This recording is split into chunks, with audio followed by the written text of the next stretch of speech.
ದೇವರಾದ ಯೇಸುಕ್ರಿಸ್ತನ ನಾಮದಲ್ಲಿ ನಿಮ್ಮೆಲ್ಲರಿಗೂ ನನ್ನ ಪ್ರೀತಿಯ ಅಭಿನಂದನೆಗಳು.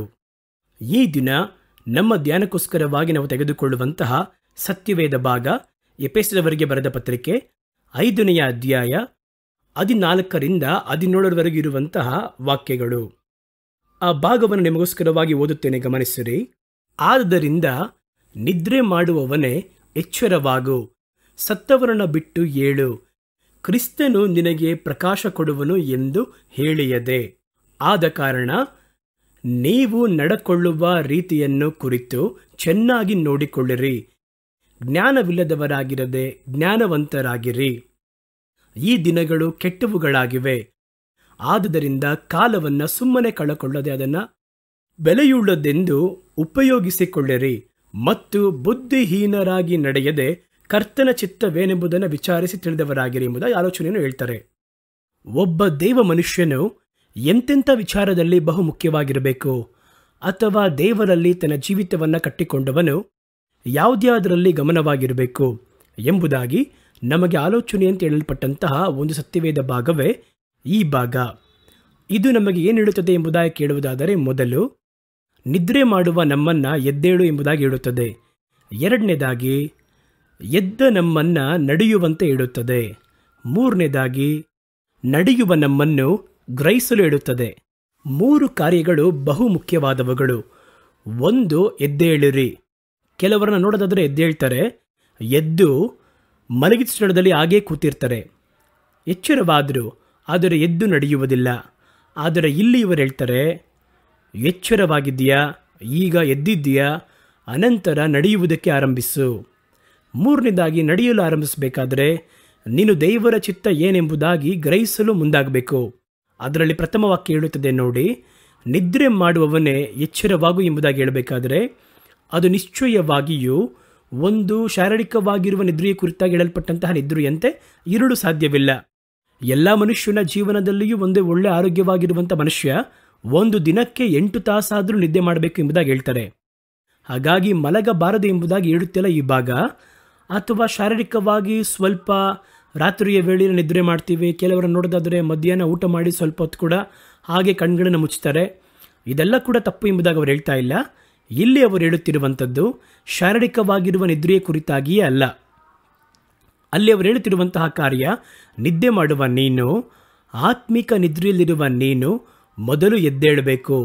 ಮೊದಲ ವಾಕ್ಯ ಅದನ್ನೇ ಹೇಳುತ್ತದೆ. ಎಚ್ಚೆತ್ತುಕೊಳ್ಳಬೇಕು, ಎದ್ದೇಳಬೇಕು. ಎದ್ದಂತಹ ನೀವು ಅನಂತರ ಗಮನವಾಗಿ ನಡೆದುಕೊಳ್ಳುವುದಕ್ಕೆ ಪಾತ್ರರಾಗಬೇಕು.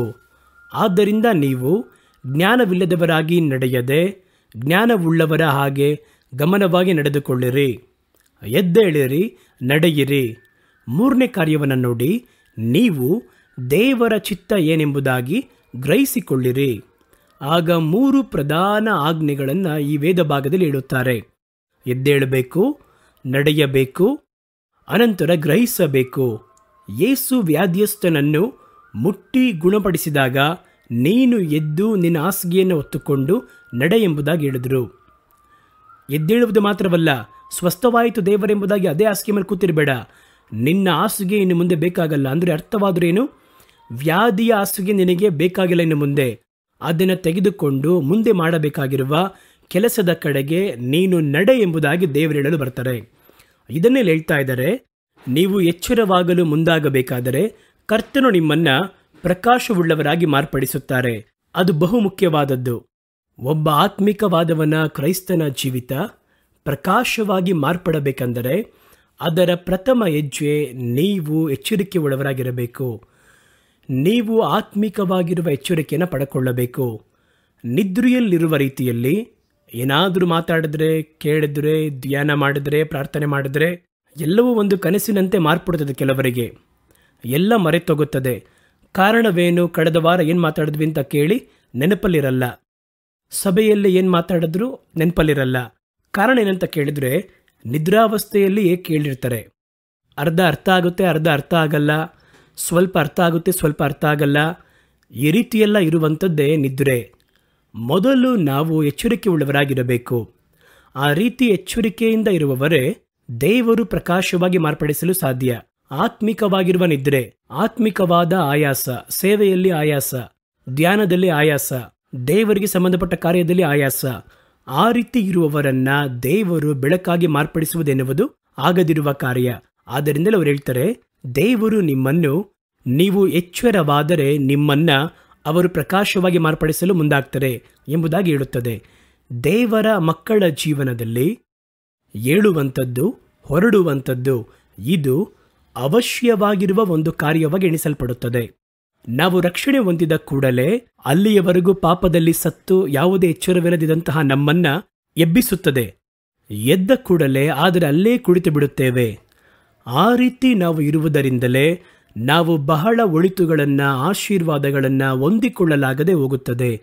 ನೀವು ದೇವರ ಬಳಿ ಬಂದ್ರಿ ಅಥವಾ ದೇವರು ನಿಮ್ಮನ್ನು ಭೇಟಿ ಮಾಡಿದ್ರು, ಆ ರಕ್ಷಣೆಯ ಅನುಭವದ ಒಳಗೆ ನಾವು ಹಾದು ಬಂದೆವು. ಅಲ್ಲಿಯವರೆಗೂ ಪ್ರಜ್ಞೆ ಇಲ್ಲದಿರುವಂತಹ ನಮ್ಮ ಹೃದಯ ಪ್ರಜ್ಞೆ ಹೊಂದಿತ್ತು, ದೇವರು ಇದ್ದಾರೆ ಎನ್ನುವುದನ್ನು ಅರಿತುಕೊಂಡೆವು. ಅದಾದ ನಂತರ ನಾವೇನು ಮಾಡ್ತೀವಿ ನೋಡೋದಾದರೆ, ನಾವು ಅದೇ ಸ್ಥಳದಲ್ಲಿ ಅದೇ ಜೀವಿತವನ್ನು ಯೇಸು ಇದ್ದಾರೆ ಎನ್ನುವಂತಹ ನಂಬಿಕೆಯಲ್ಲಿ ಮುಂದುವರಿಸ್ತಾ ಇರ್ತೀವಿ ಅಷ್ಟೇ. ಅದನ್ನಿಟ್ಟು ಸ್ವಲ್ಪ ದಿನವಾದ್ಮೇಲೆ ಹೇಳ್ತೀವಿ, ನನ್ನ ಜೀವಿತ ಯಾಕೆ ಈ ರೀತಿಯಾಗಿ ಶೂನ್ಯವಾಗಿದೆ, ನಾನು ಕೂಡ ಪ್ರಾರ್ಥನೆ ಮಾಡ್ತಾ ಇದ್ದೀನಿ, ಯಾಕೆ ನನ್ನ ಜೀವನದಲ್ಲಿ ಯಾವ ಒಂದು ಒಳಿತು ಸಿಗ್ತಿಲ್ಲ ಅಂತ ಹೇಳ್ತಾರೆ. ದೇವರ ಮಕ್ಕಳು ದೇವರ ಬಳಿಯಿಂದ ಪೂರ್ಣವಾದ ಆಶೀರ್ವಾದವನ್ನು ಪಡೆದುಕೊಳ್ಳಬೇಕೆಂದರೆ ಅದರಲ್ಲಿ ಮೂಲವಾಗಿ ಮಾಡಬೇಕಾಗಿರುವ ಕಾರ್ಯ ಒಂದೇ. ಒಂದು, ಎಚ್ಚರವಾಗಿರಿ. ಎಚ್ಚರವಾಗಿ ಹಂಗೆ ಮಂಚದ ಮೇಲೆ ಮಲಗಿರಬೇಡಿ. ಕೆಲವು ಮಕ್ಕಳನ್ನು ನೋಡಿ, ಎದ್ದೇಳು, ಲೇಟ್ ಆಯಿತು ಅಂತ ಹೇಳಿದ್ರೆ, ಇಲ್ಲ ಎದ್ದೇ ಇದ್ದೇನೆ ಎಂಬುದಾಗಿ ಹೇಳ್ತಾರೆ. ಎದ್ದೇ ಇದ್ದೇನೆ, ನಾನು ನಿದ್ದೆ ಮಾಡ್ತಾ ಇದ್ದೀನಾ, ಆದರೆ ಮಂಚದ ಮೇಲೆ ಮಲಗಿದ್ದೇನೆ, ಎಚ್ಚರವಾಗಿದ್ದೇನೆ ಎಂಬುದಾಗಿ ಹೇಳ್ತಾರೆ. ನೀವು ಎಚ್ಚರವಾದ್ರಿ, ರಕ್ಷಣೆ ಹೊಂದಿದ್ದೀರಿ, ಆದರೆ ಎದ್ದೇಳಬೇಕು, ನಡೆಯಬೇಕು. ಅದುವೇ ದೇವರ ಸತ್ಯವೇದ ಹೇಳುವಂಥದ್ದು. ಹಾಗಾಗಿ ನೀವು ಎದ್ದು ಹೊರಡದಿದ್ದರೆ ದೇವರ ಒಳಿತನ್ನು ಕಾಣಲು ಸಾಧ್ಯವಿಲ್ಲ. ಈ ತಪ್ಪನ್ನೇ ಬಹಳ ಕ್ರೈಸ್ತರು ತಮ್ಮ ಜೀವನದಲ್ಲಿ ಮಾಡುವಂಥದ್ದನ್ನು ನಾವು ಕಣ್ಣಾರೆ ನೋಡುತ್ತೇವೆ. ಆದ್ದರಿಂದ ಇದರ ಕುರಿತು ನಿಮ್ಮ ಸಂಗಡ ಮಾತಾಡಬೇಕು ಎಂಬುದಾಗಿ ತೀರ್ಮಾನ ಮಾಡಿಕೊಂಡು ಬಂದಿದ್ದೇನೆ. ಮೊದಲ ಕಾರ್ಯವನ್ನು ನೋಡಿ, ಅಬ್ರಹಾಮನ ಒಂದು ಎಚ್ಚರ ಅಥವಾ ಅಬ್ರಹಾಮನ ಆ ಒಂದು ಹೊರಡುವಂಥದ್ದು. ಮೊದಲು ಒಬ್ಬನು ಎದ್ದೇಳಬೇಕು, ಅನಂತರ ಹೊರಡಬೇಕು. ಅಬ್ರಹಾಮನು ಎದ್ದು ಹೊರಟನು, ಸತ್ಯವೇದ ಹೇಳುತ್ತದೆ. ಎಲ್ಲಿಂದ ಎದ್ದನು ಎಂಬುದಾಗಿ ನೋಡುವುದಾದರೆ, ಅವರ ಕುಲದವರ ನಡುವೆಯಿಂದ, ಅವರ ಜನಗಳ ನಡುವೆಯಿಂದ, ಅವರ ಕುಟುಂಬದ ನಡುವೆಯಿಂದ ಎದ್ದು ಅವರನ್ನು ಬಿಟ್ಟು ಬೇರ್ಪಟ್ಟು, ತನ್ನ ದೇಶವನ್ನು ಬಿಟ್ಟು ಬೇರ್ಪಟ್ಟು ಹೊರಟು ಹೋದನು. ಸತ್ಯವೇದರ ಬಗ್ಗೆ ಹೇಳ್ತಾರೆ ನೋಡಿ. ಆದಿಕಾಂಡ 12ನೇ ಅಧ್ಯಾಯ 1ರಿಂದ 4ರವರೆಗಿರುವಂತಹ ವಾಕ್ಯಗಳು. ಕರ್ತನು ಅಬ್ರಹಾಮನಿಗೆ, ಒಬ್ಬನನ್ನು ದೇವರು ಆಶೀರ್ವಾದ ಮಾಡಲು ಬಯಸುತ್ತಾರೆ, ಅಬ್ರಹಾಮನನ್ನು ಆಶೀರ್ವಾದ ಮಾಡಬೇಕು. ಆದರೆ ಅದಕ್ಕೆ ಮೂಲತಃವಾಗಿ ಅವನು ಮೊದಲು ಎದ್ದೇಳಬೇಕು, ಅವನು ದೇವರೇಳುವ ಹಾಗೆ ಹೊರಟು ಹೋಗಬೇಕು. ಇವೆರಡನ್ನ ಮಾಡಿದ್ರೆ ಮಾತ್ರ ದೇವರು ಅವರನ್ನು ಆಶೀರ್ವಾದ ಮಾಡಕ್ಕೆ ಸಾಧ್ಯ. ಆದ್ದರಿಂದ ದೇವರು ಅವನಿಗೆ ಆಜ್ಞಾಪಿಸುತ್ತಾರೆ. ಆದಿಕಾಂಡ 12ನೇ ಅಧ್ಯಾಯ 1, 2, 3, 4, 5ನೇ ವಾಕ್ಯಗಳು. ದೇವರು ಅಬ್ರಹಾಮನಿಗೆ, ನೀನು ನಿನ್ನ ದೇಶವನ್ನು, ನಿನ್ನ ಸಜ್ಜನರನ್ನು, ನಿನ್ನ ತಂದೆಯ ಮನೆಯನ್ನು ಬಿಟ್ಟು ಹೊರಟು ನಾನು ನಿನಗೆ ತೋರಿಸುವಂತಹ ದೇಶಕ್ಕೆ ಹೋಗು. ನಾನು ನಿನ್ನನ್ನು ದೊಡ್ಡ ಜನಾಂಗವಾಗುವಂತೆ ಮಾಡಿ ನಿನ್ನನ್ನು ಆಶೀರ್ವಾದ ಮಾಡಿ ನಿನ್ನ ಹೆಸರನ್ನು ಪ್ರಖ್ಯಾತಿಗೆ ತರುವೆನು. ನೀನು ಆಶೀರ್ವಾದದ ನಿಧಿಯಾಗಿರುವೆ. ನಿನ್ನನ್ನು ಆಶೀರ್ವಾದ ಮಾಡುವವರನ್ನು ನಾನು ಆಶೀರ್ವಾದ ಮಾಡುವೆನು, ನಿನ್ನನ್ನು ಶಪಿಸುವವರನ್ನು ನಾನು ಶಪಿಸುವೆನು. ಭೂಮಿಯಲ್ಲಿರುವ ಎಲ್ಲ ಜನಾಂಗದವರು ನಿನ್ನಲ್ಲಿ ಆಶೀರ್ವಾದ ಹೊಂದುವರು ಅಂತ ಹೇಳಿದರು. ದೇವರು ಅಬ್ರಹಾಮನಿಗೆ ಹೇಳಿದ ಹಾಗೆ ಅವನು ಹೊರಟು ಹೋದನು. ಸುಮ್ಮನೆ ಹೊರಟೋಗಲಿಲ್ಲ. ಅಬ್ರಹಾಮನು ದೇವರು ಹೇಳಿದ ಹಾಗೆಯೇ ಹೊರಟು ಹೋದರು. ಅಂದರೆ ಅರ್ಥ ಏನು? ತನ್ನ ಕುಲವನ್ನು ಬಿಟ್ಟು, ತನ್ನ ತಂದೆಯನ್ನು ಬಿಟ್ಟು, ತನ್ನ ದೇಶವನ್ನು ಬಿಟ್ಟು, ತನ್ನ ಮನೆಯನ್ನು ಬಿಟ್ಟು ಅವರು ಮೊದಲು ಹೊರಟು ಹೋದರು. ಯಾಕೆ? ಒಂದು ಪ್ರಶ್ನೆ ನಮ್ಮೊಳಗೆ ಬರಬೇಕು. ಯಾಕೆ? ದೇವರು ಅವನನ್ನು ಇರುವ ಸ್ಥಳದಲ್ಲಿ ಆಶೀರ್ವಾದ ಮಾಡ್ಬೋದಿತ್ತಲ್ಲ. ದೇವರೇ, ನಾನಿರುವ ಸ್ಥಳದಲ್ಲಿಯೇ ನನ್ನ ಜೀವನ ಇರುವಂತಹ ಈ ಕ್ರಮ ಮಾರ್ಪಡದೆಯೇ ನೀವು ನನ್ನನ್ನು ಆಶೀರ್ವಾದ ಮಾಡಬಾರ್ದಾ? ಅಬ್ರಹಾಮನ ಮನಸ್ಸಲ್ಲಿ ಖಂಡಿತವಾಗಿ ಪ್ರಶ್ನೆ ಬಂದಿರುತ್ತೆ. ಇಷ್ಟೊಂದು ವಯಸ್ಸಾದ ಕಾಲದಲ್ಲಿ ದೇವರು ಹೊರಟು ಹೋಗು ಅಂತ ಹೇಳ್ತಾ ಇದ್ದಾರಲ್ವಾ, ನಾನು ಯಾಕೆ ಹೊರಡಬೇಕು? ದೇವರು ಆಶೀರ್ವಾದ ಮಾಡುವುದರಲ್ಲಿ ಶಕ್ತನಲ್ಲವೋ? ನಾನಿರುವ ಸ್ಥಳದಲ್ಲಿಯೇ ಆಶೀರ್ವಾದ ಮಾಡ್ಬೋದಲ್ವಾ? ಎಂಬುದಾಗಿ ಒಂದು ವೇಳೆ ಅವರು ದೇವರ ಬಳಿ ಕೇಳಿರುವುದಕ್ಕೆ ಅವಕಾಶ ಇದೆ. ಆದರೆ ಅವರು ಕೇಳಲಿಲ್ಲ. ಕೇಳಲು ಸಾಧ್ಯ, ಕೇಳಿರ್ಬೋದಾಗಿತ್ತು. ಆದರೆ ಯಾಕೆ ದೇವರು ಅದನ್ನು ಮಾಡಲಿಲ್ಲ ಅಂತ ಕೇಳಿದರೆ, ಅಶುದ್ಧ ತುಂಬಿರುವಂತಹ ಜನಗಳ ನಡುವೆ, ಪಾರಂಪರೆಗಳನ್ನು ಕೈಗೊಳ್ಳುವಂತಹ ಜನಗಳ ನಡುವೆ ದೇವರು ತನ್ನ ಆಶೀರ್ವಾದವುಳ್ಳ ಸಂತತಿಯನ್ನು ಎಬ್ಬಿಸಿದರೆ ಆ ಸಂತತಿ ದೋಷವುಳ್ಳದಾಗಿ ಮಾರ್ಪಡುತ್ತದೆ. ಆ ಸಂತತಿ ತನ್ನ ಸುತ್ತಲಿರುವಂತಹ ಜನಗಳೊಂದಿಗೆ ಬೇಡದಿರುವಂತಹ ಪಾಪದ ವಾಡಿಕೆಯಲ್ಲಿ ಈ ಆಶೀರ್ವದಿಸಲ್ಪಟ್ಟಂತಹ ಸಂತತಿ ಕೂಡ ದೋಷಕ್ಕೆ ಒಳಗಾಗುತ್ತದೆ. ಅವರು ಒಬ್ಬರನ್ನೊಬ್ಬರು ಸಂಬಂಧಗಳನ್ನು ಕಲ್ಪಿಸ್ತಾರೆ. ಅವರ ಆಶೀರ್ವಾದದಲ್ಲಿ ಅರ್ಥವಿಲ್ಲದೆ ಹೋಗುತ್ತದೆ. ಆದ್ದರಿಂದ ನಾನು ನಿನ್ನನ್ನು ಆಶೀರ್ವಾದ ಮಾಡಲು ಬಯಸುವುದು ಮಾತ್ರವಲ್ಲ, ಆ ಒಂದು ಆಶೀರ್ವಾದ ಯಾವ ವಿಧಾನದಲ್ಲಿಯೂ ಕೆಟ್ಟು ಹೋಗಬಾರದು. ಆ ಆಶೀರ್ವಾದ ನಿರಂತರವಾಗಿ ನಿನ್ನ ಜೊತೆ ಇರಬೇಕು. ಆ ಆಶೀರ್ವಾದ ಕ್ರಮವಿಲ್ಲದಾಗಿ ಮಾರ್ಪಡಬಾರದು. ಅದಕ್ಕೆ ಒಂದೇ ಒಂದು ಮಾರ್ಗ ಏನೆಂದರೆ, ನಿನ್ನ ಆ ಒಂದು ಕರಳು ಬಳ್ಳಿ ಕತ್ತರಿಸಲ್ಪಡಬೇಕು. ಕೆಲವೊಮ್ಮೆ ಆ ರೀತಿಯೇ ನೀಗಿಸಲ್ಪಡಬೇಕಾಗಿರುವುದು ನೀಗಿಸಲ್ಪಡಲೇಬೇಕು. ನಾವು ಅದನ್ನೇ ಹಿಡಿದುಕೊಂಡು ಎಳೆದಾಡ್ತಾ ಇರಬಾರದು. ಮಗು ಹುಟ್ಟುವವರೆಗೂ ಅದು ತನ್ನ ತಾಯಿಯ ಹೊಟ್ಟೆಯೊಂದಿಗೆ ಕೂಡ ಸಂಪರ್ಕದಲ್ಲಿರುವುದಕ್ಕೆ ಒಂದು ಕರಳ ಬಳ್ಳಿ, ಆ ಒಂದು ಕರಳ ಬಳ್ಳಿಯ ಸಂಬಂಧ ಅಂತ ಹೇಳ್ತಾರೆ. ಕರಳು ಬಳ್ಳಿ ಕೊಡಲ್ಪಡುತ್ತದೆ. ಆದರೆ ಹುಟ್ಟಿದ ಕೂಡಲೇ ಅದನ್ನು ಕತ್ತರಿಸಬೇಕು. ಇಲ್ಲದಿದ್ದರೆ ಅದು ವಿಷವಾಗಿ ಮಾರ್ಪಡುತ್ತದೆ. ಅದೇ ರೀತಿಯೇ ಕೆಲವೊಂದು ಕಾರ್ಯಗಳು, ಕರ್ತನು ಒಂದು ಪ್ರತ್ಯೇಕ ಕುಲವನ್ನು ಆಶೀರ್ವಾದ ಮಾಡಲು ಬಯಸಿದರು. ಆ ಒಂದು ಕುಲವನ್ನು ಅಬ್ರಹಾಮನ ಮೂಲಕವಾಗಿ ತರಲು ಬಯಸಿದರು. ಆದರೆ ಇವಾಗ ಏನು ಸಮಸ್ಯೆ ಅಂತ ನೋಡೋದಾದರೆ, ಅವರಿರುವಂತಹ ಸ್ಥಳ ತಪ್ಪಾಗಿರುವ ಸ್ಥಳ. ಅವನ ಸುತ್ತಲಿರುವಂತಹ ಜನಗಳು ತಪ್ಪಾಗಿ ದೇವರನ್ನು ಅರಿಯದವರಾಗಿದ್ದಾರೆ. ಅವರು ಅಶುದ್ಧರಾಗಿಯೂ ವಿಗ್ರಹಾರಾಧಕರಾಗಿಯೂ ಇರುವವರಾಗಿದ್ದಾರೆ. ಇದರ ನಡುವೆ ಒಂದು ಪ್ರತ್ಯೇಕಿಸಲ್ಪಟ್ಟ ಆಶೀರ್ವದಿಸಲ್ಪಟ್ಟಂತಹ ಒಂದು ಸಂತತಿಯನ್ನು ಅಬ್ರಹಾಮನ ಮೂಲಕವಾಗಿ ಬರುವುದಾದರೆ, ಆ ಒಂದು ಸಂತತಿ ಸುತ್ತಲಿರುವಂತಹ ಈ ಗುಂಪಿನಿಂದ ಹಾಳಾಗಿ ಹೋಗುತ್ತದೆ.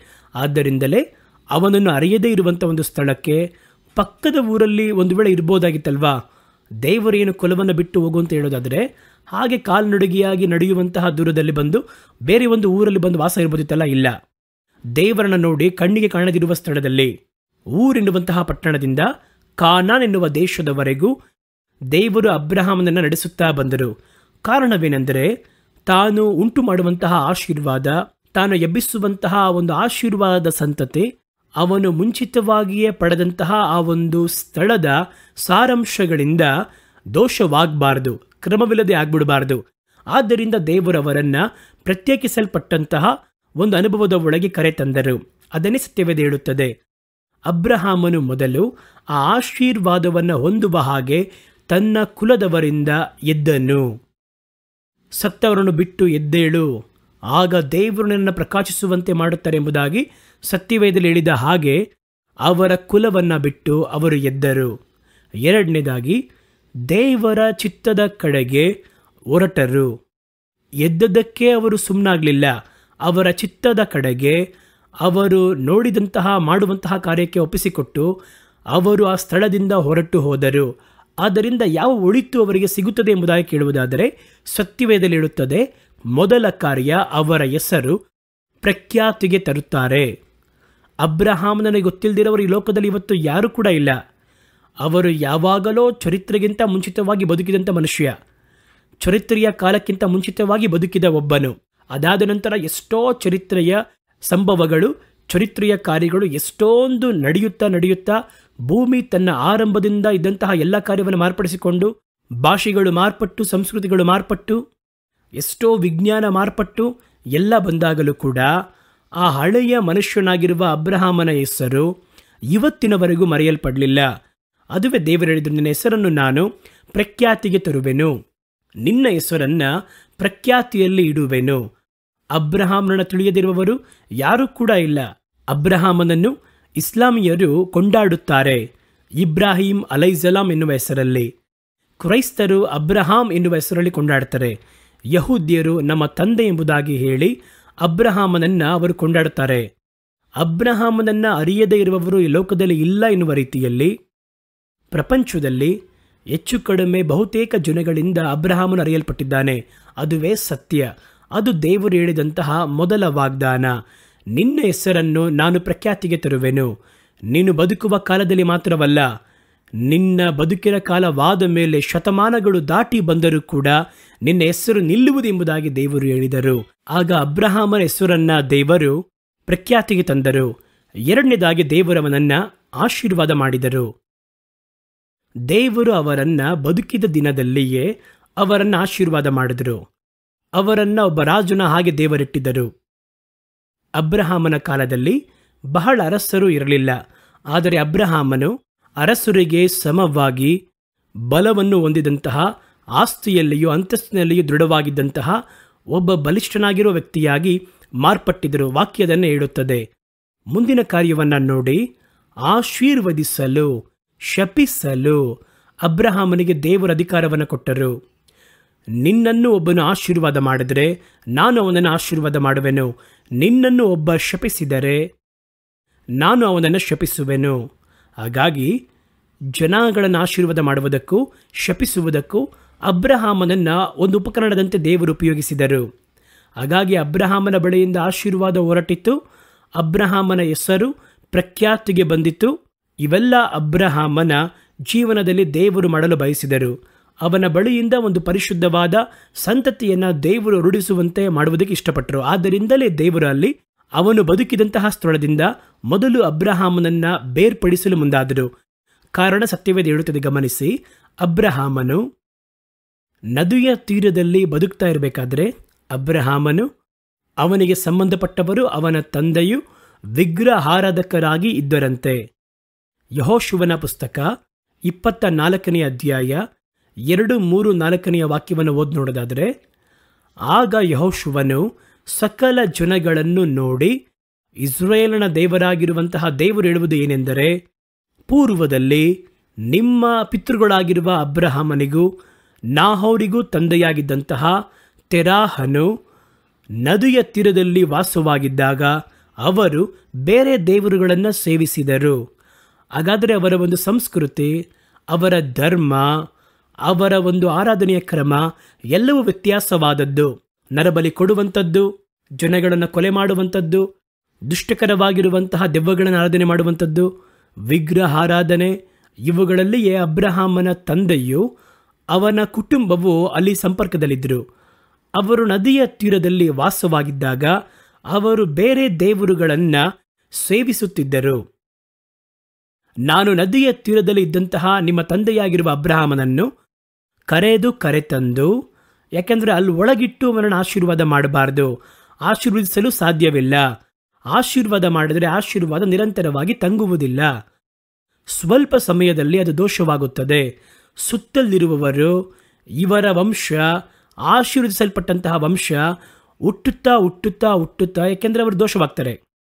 ಆದ್ದರಿಂದ ಸತ್ಯವೇದ ಹೇಳುತ್ತದೆ, ನಾನು ನದಿಯ ತೀರದಲ್ಲಿ ಇದ್ದಂತಹ ನಿಮ್ಮ ತಂದೆಯಾಗಿರುವ ಅಬ್ರಹಾಮನನ್ನು ಕರೆತಂದು ಅವನನ್ನು ಕಾನಾನ್ ದೇಶ ಪೂರ್ತಿಯಾಗಿ ನಡೆಯುವಂತೆ ಮಾಡಿ, ಅವನ ಸಂತತಿಯನ್ನ ಆಶೀರ್ವಾದ ಮಾಡಿ ಅವನಿಗೆ ಈಸಾಕನನ್ನು ಕೊಟ್ಟೆನು.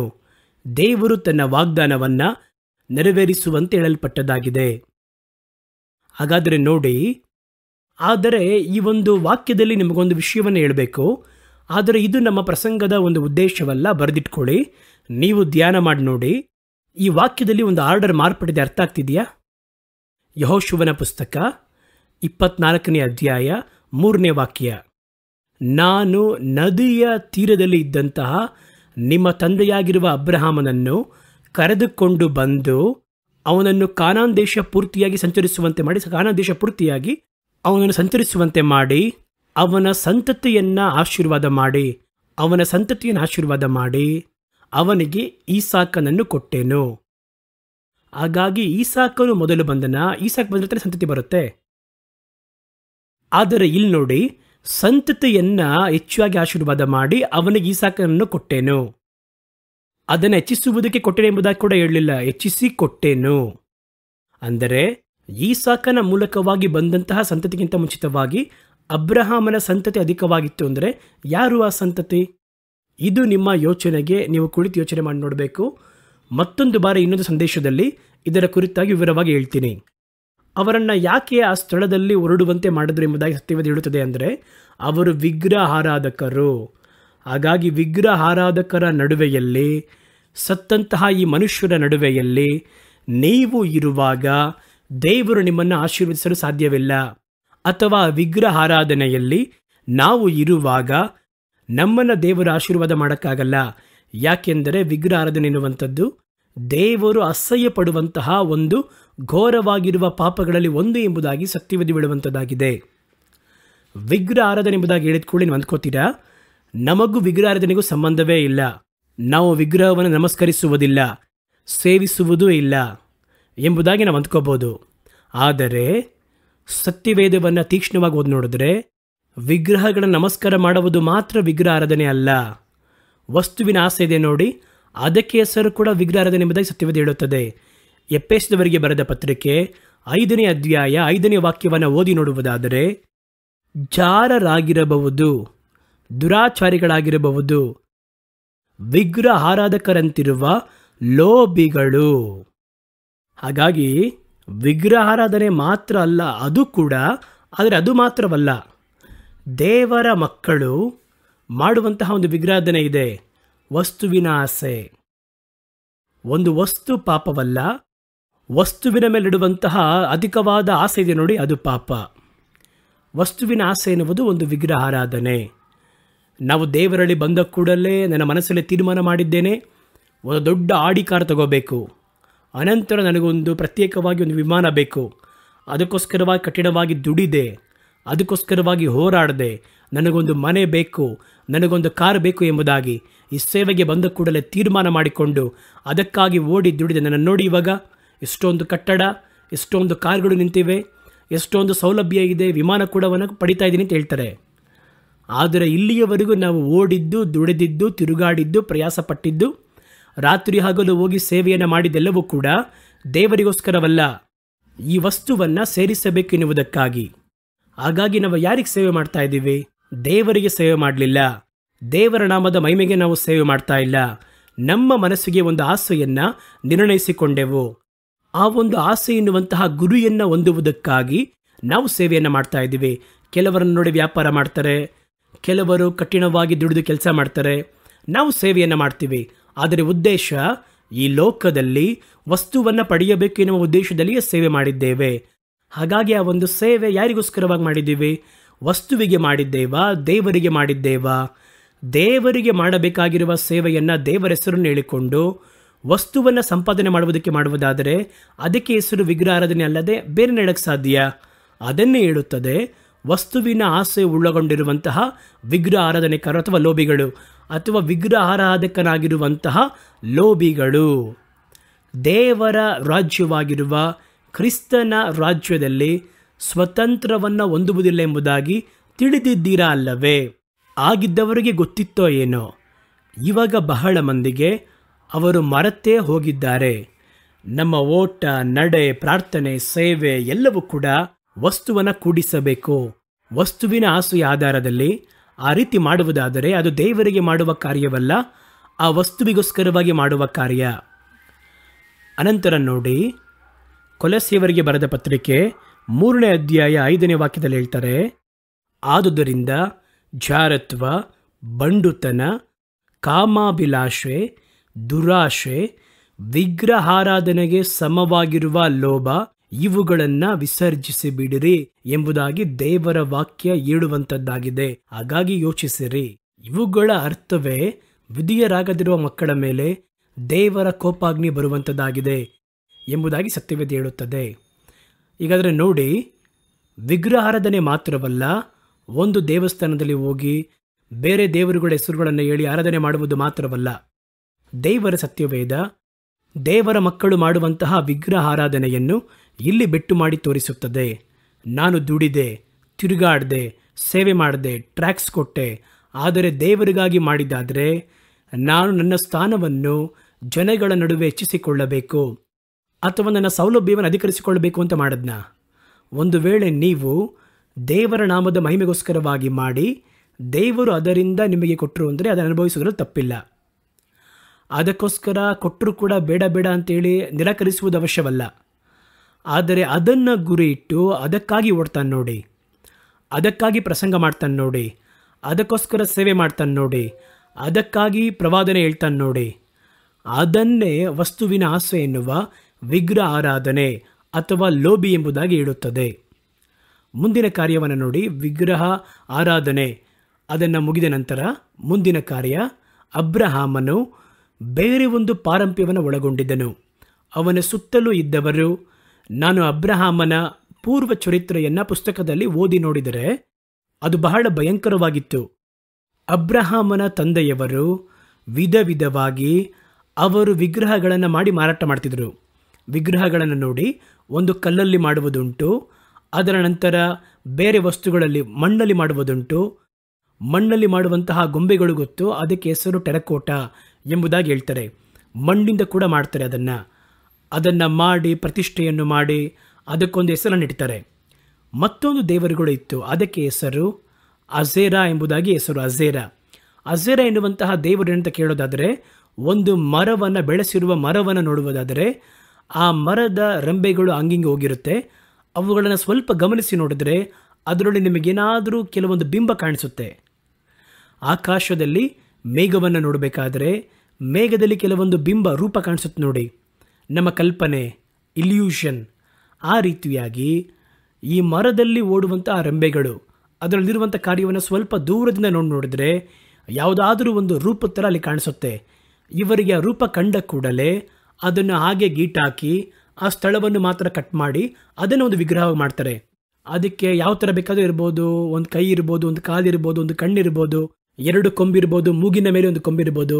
ರೂಪದಲ್ಲಿ ಹೆಂಗೆ ಕಾಣಿಸುತ್ತೋ ಆ ರೀತಿ ಪ್ರಕೃತಿಯಲ್ಲಿ ಕಂಡಂತಹ ಬಿಂಬಗಳನ್ನು ಅವರು ತೆಗೆದಿಡ್ತಾರೆ ನೋಡಿ. ಆ ರೀತಿಯಾಗಿ ದೇವರುಗಳಿಗೆ ಹೆಸರು ಅಜೇರಾಗಳು. ಈ 3 ರೀತಿಯಾಗಿರುವಂತಹ ಕಲ್ಲಿನ ಕೆತ್ತನೆಯಂತೆ ಆಗಿರ್ಬೋದು, ಮಣ್ಣಲ್ಲಿ ಮಾಡಲ್ಪಡುವಂಥ ಆ ಒಂದು ಶಿಲೆಗಳು ಮಾಡುವಂಥದ್ದಾಗಿರ್ಬೋದು, ಅಜೇರಗಳನ್ನು ಮಾಡುವುದಾಗಿರ್ಬೋದು. ಅಬ್ರಹಾಮನ ತಂದೆಯವರು ಬಹಳ ಒಳ್ಳೆಯ ಶಿಲ್ಪಿ. ಅಲ್ಲಿರುವಂತಹ ದೇವಸ್ಥಾನಗಳಲ್ಲಿ ಇವರು ಮಾಡಿ ಮಾರುವಂತಹ ಶಿಲೆಗಳನ್ನೇ ದೇವರುಗಳಾಗಿ ಪ್ರತಿಷ್ಠೆಯನ್ನು ಮಾಡ್ತಾಯಿದ್ರು. ಅವುಗಳ ಆರಾಧನೆಯ ಕ್ರಮಗಳು ವ್ಯತ್ಯಾಸವಾದವುಗಳು. ಆ ಆರಾಧನೆಯ ಕ್ರಮಗಳು ನರಬಲಿಗಳು ಕೊಡಲ್ಪಡುವಂಥದ್ದು, ಪಾಪ ಇಚ್ಛೆಗಳನ್ನು ಮಾಡುವುದು, ಕುಡಿಯುವುದು, ಆ ರೀತಿ ಕಾರ್ಯ ಮಾಡುವುದು. ಅದಕ್ಕೆ ಬಹಳ ನಿಯಮಗಳನ್ನು ಇಟ್ಕೊಂಡಿದ್ರು ಅವರು. ಆ ಒಂದು ಪಾರಂಪರ್ಯಗಳು ಅದನ್ನು ಹೇಳ್ತಾರೆ. ಅವರಿಗೆ ಎಂಬುದಾಗಿ ಒಂದು ಸಂಸ್ಕೃತಿ, ಒಂದು ಪಾರಂಪರ್ಯವಿತ್ತು. ಈ ಒಂದು ಪಾರಂಪರ್ಯಗಳು ಅಬ್ರಹಾಮನು ದೇವರ ಮೇಲೆ ಇಟ್ಟಂತಹ ನಂಬಿಕೆಯನ್ನು ಕೆಡಿಸುವುದಕ್ಕೆ ಶಕ್ತಿ ಉಳ್ಳದ್ದು. ಆದ್ದರಿಂದ ದೇವರು ವಿಗ್ರಹಗಳ ಬಳಿ ಮಾತ್ರವಲ್ಲ, ಅವರ ಸಂಸ್ಕೃತಿಗಳ ಬಳಿಯಿಂದ ಕೂಡ ಅಬ್ರಹಾಮನನ್ನು ಹೊರಗೆ ತಂದರು. ಅದುವೇ ಇವತ್ತು ಕೂಡ ದೇವರು ಮಾಡ್ತಾ ಇದ್ದಾರೆ ನೋಡಿ. ಯಾವುದು ಸಂಸ್ಕೃತಿ? ಮತ್ತಾಯನ ಬರೆದ ಸುವಾರ್ತೆ ಹೇಳುತ್ತದೆ 15ನೇ ಅಧ್ಯಾಯ 3ನೇ ವಾಕ್ಯದಲ್ಲಿ, ಅವರಿಗೆ ಅವರು ಪ್ರತ್ಯುತ್ತರವಾಗಿ, ನೀವು ನಿಮ್ಮ ಪಾರಂಪರ್ಯದಿಂದ ದೇವರ ಕಟ್ಟಳೆಗಳನ್ನು ಮೀರಿ ನಡೆಯುತ್ತಿದ್ದೀರಾ. ದೇವರು ಒಂದು ಕಾರ್ಯವನ್ನು ಕಟ್ಟಳೆಯಾಗಿ ಹೇಳ್ತಾರೆ. ನಾವು ನೋಡೋದಾದರೆ ಒಂದು ಟ್ರೆಡಿಷನ್, ಒಂದು ಪಾರಂಪರ್ಯವನ್ನು ಇಟ್ಕೊಂಡಿರ್ತೀವಿ. ಕ್ರೈಸ್ತರ ನಡುವೆ ಕೂಡ ಒಂದು ಪಾರಂಪರ್ಯವಿರುತ್ತದೆ. ಲೆಂಟ್ ದಿನಗಳು ಎಂಬುದಾಗಿ 40 ದಿನಗಳು ಅನುಸರಿಸುತ್ತೇವೆ. ಯಾತಕ್ಕಾಗಿ ಗೊತ್ತಿಲ್ಲ. ಕಾಲಕಾಲವಾಗಿ ಯೇಸು 40 ದಿನ ಉಪವಾಸ ಮಾಡಿದ್ರಲ್ಲ, ಅದಕ್ಕೋಸ್ಕರವಾಗಿ ಎಂಬುದಾಗಿ ಒಬ್ಬರು ಹೇಳಿ ಕೇಳಿದ್ದೇನೆ. ಹಾಗಾದರೆ ಯೇಸು 40 ದಿನ ಪ್ರಾರ್ಥನೆ ಮಾಡಿ ಮುಗಿಸಿದ ಕೂಡಲೇ ಅವರು ಶಿಲುಬೆಯಲ್ಲಿ ಹೊಡೆಯಲ್ಪಟ್ರ? ಇಲ್ಲ. ಯಾತಕ್ಕಾಗಿ ಅದು ನಮಗೆ ಗೊತ್ತಿಲ್ಲ. ಅದರಲ್ಲಿ ಕೆಲವೊಂದು ಪಾರಂಪರ್ಯವನ್ನು ಇಟ್ಟಿರ್ತಾರೆ. ಸ್ತ್ರೀಯರು ಅವರು ಬಂದು ಒಳ್ಳೆಯ ಆಭರಣಗಳನ್ನು ಅವರು ಧರಿಸುವುದಿಲ್ಲ. ಕೆಲವು ಕಡೆ ನೋಡಿದ್ದೇನೆ, ಹೊರಗಡೆ ಎಲ್ಲೂ ಹೋಗೋದಿಲ್ಲ, ಮಲ್ಲಿಗೆ ಇಡೋದಿಲ್ಲ, ಹೂ ಇಡೋದಿಲ್ಲ. ಹಾಗೆ 40 ದಿನ ಫಾಸ್ಟಿಂಗ್. ಕೆಲವರು ಬಂದು 2 ಹೊತ್ತು ಊಟ ಮಾಡೋದಿಲ್ಲ, ಉಪವಾಸದಲ್ಲಿರ್ತಾರೆ. ಯಾಕೆ? ಅದಕ್ಕೆ ಯಾವುದು ಒಂದು ಅರ್ಥ ಇದೆ, ಅದು ಯಾವುದನ್ನು ಸೂಚಿಸುತ್ತದೆ ಗೊತ್ತಿಲ್ಲ. ಆದರೆ ಅದೊಂದು ಪಾರಂಪರ್ಯ. ಅದೇ ರೀತಿ ಯೇಸು ಕ್ರಿಸ್ತನು ಶಿಲುಬೆಯಲ್ಲಿ ಹೊಡೆಯಲ್ಪಡೋದಕ್ಕಿಂತ ಮುಂಚಿತವಾಗಿ ಅವರು ಹೇಳಿದ 7 ಮಾತುಗಳನ್ನು ಧ್ಯಾನ ಮಾಡಿ ಅದಾದ ನಂತರ 40 ದಿನ ನೋಡುವುದಾದರೆ ಹಾಗೆ ಅದನ್ನು ಮೆರವಣಿಗೆಯಂತೆ ಹೋಗಿ ಮಾಡ್ತೀವಿ. ಮಾಡಿ ಪರವಾಗಿಲ್ಲ, ನೆನಪು ಮಾಡಿಕೊಳ್ಳುವ ರೀತಿಯಲ್ಲಿ ಮಾಡುತ್ತೇವೆ. ಆದರೆ ಅದು ಸತ್ಯವೇದದಲ್ಲಿ ಹೇಳಲ್ಪಟ್ಟಂತಹ ಕಾರ್ಯವಲ್ಲ, ಪಾರಂಪರ್ಯ. ಆ ರೀತಿಯಾಗಿ ಪ್ರತಿಯೊಂದು ಧರ್ಮಕ್ಕೂ ಒಂದೊಂದು ಜನಾಂಗದ ಹಿನ್ನೆಲೆ, ಜಾತಿ ಎನ್ನುವಂಥದ್ದೇ ಭಾರತ ದೇಶಕ್ಕನುಸಾರವಾಗಿ ಒಂದು ಪಾರಂಪರ್ಯ.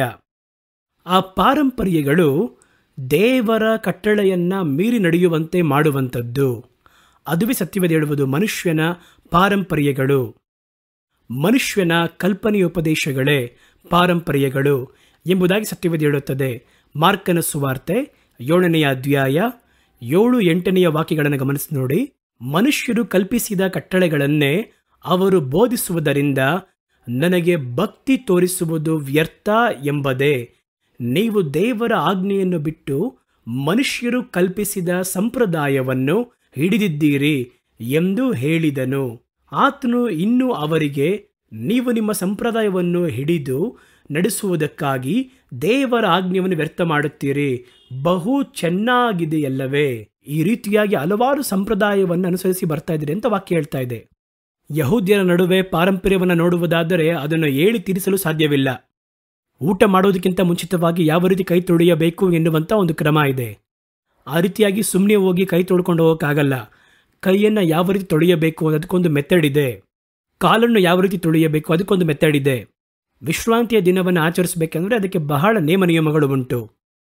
ಒಬ್ಬನು ಎಷ್ಟು ದೂರ ಕೆಲಸ ಮಾಡಬಹುದು, ಯಾವುದ್ಯಾವುದೆಲ್ಲ ವಿಶ್ರಾಂತಿಯ ದಿನವನ್ನು ಬಾಧಿಸುವಂಥ ಕ್ರಿಯೆಗಳು, ಈ ರೀತಿಯಾಗಿ ಮನುಷ್ಯನ ಒಂದು ಕಟ್ಟಳೆಗಳು.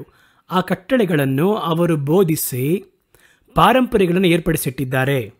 ಇದು ಯಹೂದ್ಯರ ನಡುವೆಯೂ ಕ್ರೈಸ್ತರ ನಡುವೆಯೂ ಮಾತ್ರವಲ್ಲ. ನಮ್ಮ ಭಾರತ ದೇಶದ ಸಂಸ್ಕೃತಿಯಲ್ಲಿ ನೋಡಬೇಕಾದ್ರೆ ಪ್ರತಿಯೊಂದು ಜನಾಂಗಕ್ಕೂ ಒಂದೊಂದು ಪಾರಂಪರ್ಯ ಉಂಟು. ಪ್ರತಿಯೊಂದು ಧರ್ಮದ ನಂಬಿಕೆಗೂ ಒಂದು ಪಾರಂಪರ್ಯ ಉಂಟು. ಅದು ದೇವರು ಹೇಳಿದ್ದಲ್ಲ, ಅದು ಮನುಷ್ಯರು ಏರ್ಪಡಿಸಿಕೊಂಡಂಥ ಒಂದು ಕಾರ್ಯ. ಇದನ್ನು ಈ ರೀತಿ ಮಾಡಬೇಕು, ಅದನ್ನು ಆ ರೀತಿ ಮಾಡಬೇಕು, ಆ ರೀತಿಯೇ ಕೆಲವೊಂದು ಪಾರಂಪರ್ಯಗಳು, ಕೆಲವು ಮುಖ್ಯವಾಗಿರುವ ಕಾರ್ಯಗಳು ಎಂಬುದಾಗಿ ಪರಿಹಾರಗಳು, ಆ ರೀತಿಯೆಲ್ಲ ಹಲವಾರು ಕಾರ್ಯಗಳನ್ನು ಮನುಷ್ಯರು ಏರ್ಪಡಿಸಿದರು. ನೋಡಿ, ಇವತ್ತು ಕ್ರೈಸ್ತ ಸಮುದಾಯದಲ್ಲಿ ಹೇಳಲ್ಪಡುವಂಥ ಕಾರ್ಯ ಜಾತಿಯ ಭೇದ ಭಾವ ಇದೆ ಎಂಬುದಾಗಿ ಒಂದು ಗುಂಪು ಹೇಳ್ತಾರೆ. ಜಾತಿ ವಿರೋಧವನ್ನು ಮಾಡೇ ಮಾಡ್ತೀವಿ, ಕ್ರೈಸ್ತತ್ವದಲ್ಲಿ ಹೇಗ್ರಿ ಜಾತಿ ಅನ್ನೋದು ಬರ್ಬೋದು, ಆ ರೀತಿಯಾಗಿ ಹೇಳ್ತಾರೆ. ಅದು ನಿಜ, ಜಾತಿ ಬರಬಾರದು. ಹಲವು ಕಡೆಗಳಲ್ಲಿ ಜಾತಿಯ ಸಂಘಗಳು ಉಂಟು. ಕ್ರೈಸ್ತರ ನಡುವೆಯಲ್ಲಿ ಹಲವು ಕಡೆಗಳಲ್ಲಿ ಒಂದೊಂದು ಜಾತಿಗೂ ಪ್ರತ್ಯೇಕವಾದ ಸಭೆಗಳು ಉಂಟು. ಇವೆಲ್ಲವನ್ನು ನೋಡಿದ್ದೇವೆ, ದಾಟಿ ಬಂದಿದ್ದೇವೆ. ಆದರೆ ಆ ಜಾತಿ ಕುಲ ಎನ್ನುವಂಥದ್ದು ಇವಾಗ ಹೇಳ್ತಾರಲ್ವ, ಇಷ್ಟೊಂದು ಜಾತಿಯನ್ನಿಟ್ಟು ಒಂದೊಂದು ಜಾತಿಗೆ ಒಂದೊಂದು ಸಂಘವನ್ನಿಟ್ಟು ಹೊರಗೆ ಹೇಳಿಲ್ಲ ಅಂದರೂ ಕೂಡ ಮನದಲ್ಲಿಟ್ಟುಕೊಂಡು ಇವರು ನನ್ನ ಕುಲಕ್ಕೆ ಸೇರಿದವರ ಎಂಬುದಾಗಿ ಹೇಳ್ತೀರಲ್ವಾ, ಆ ಒಂದು ಜಾತಿ ಎನ್ನುವಂತಹ ಮನಸ್ಸಲ್ಲಿ ನಂಬ್ತೀವಲ್ವಾ, ಆ ಒಂದು ಜಾತಿ ಸತ್ಯವೇದದಲ್ಲಿ ಹೇಳಲ್ಪಟ್ಟಿದೆ ಅಂತ ನೋಡಿ.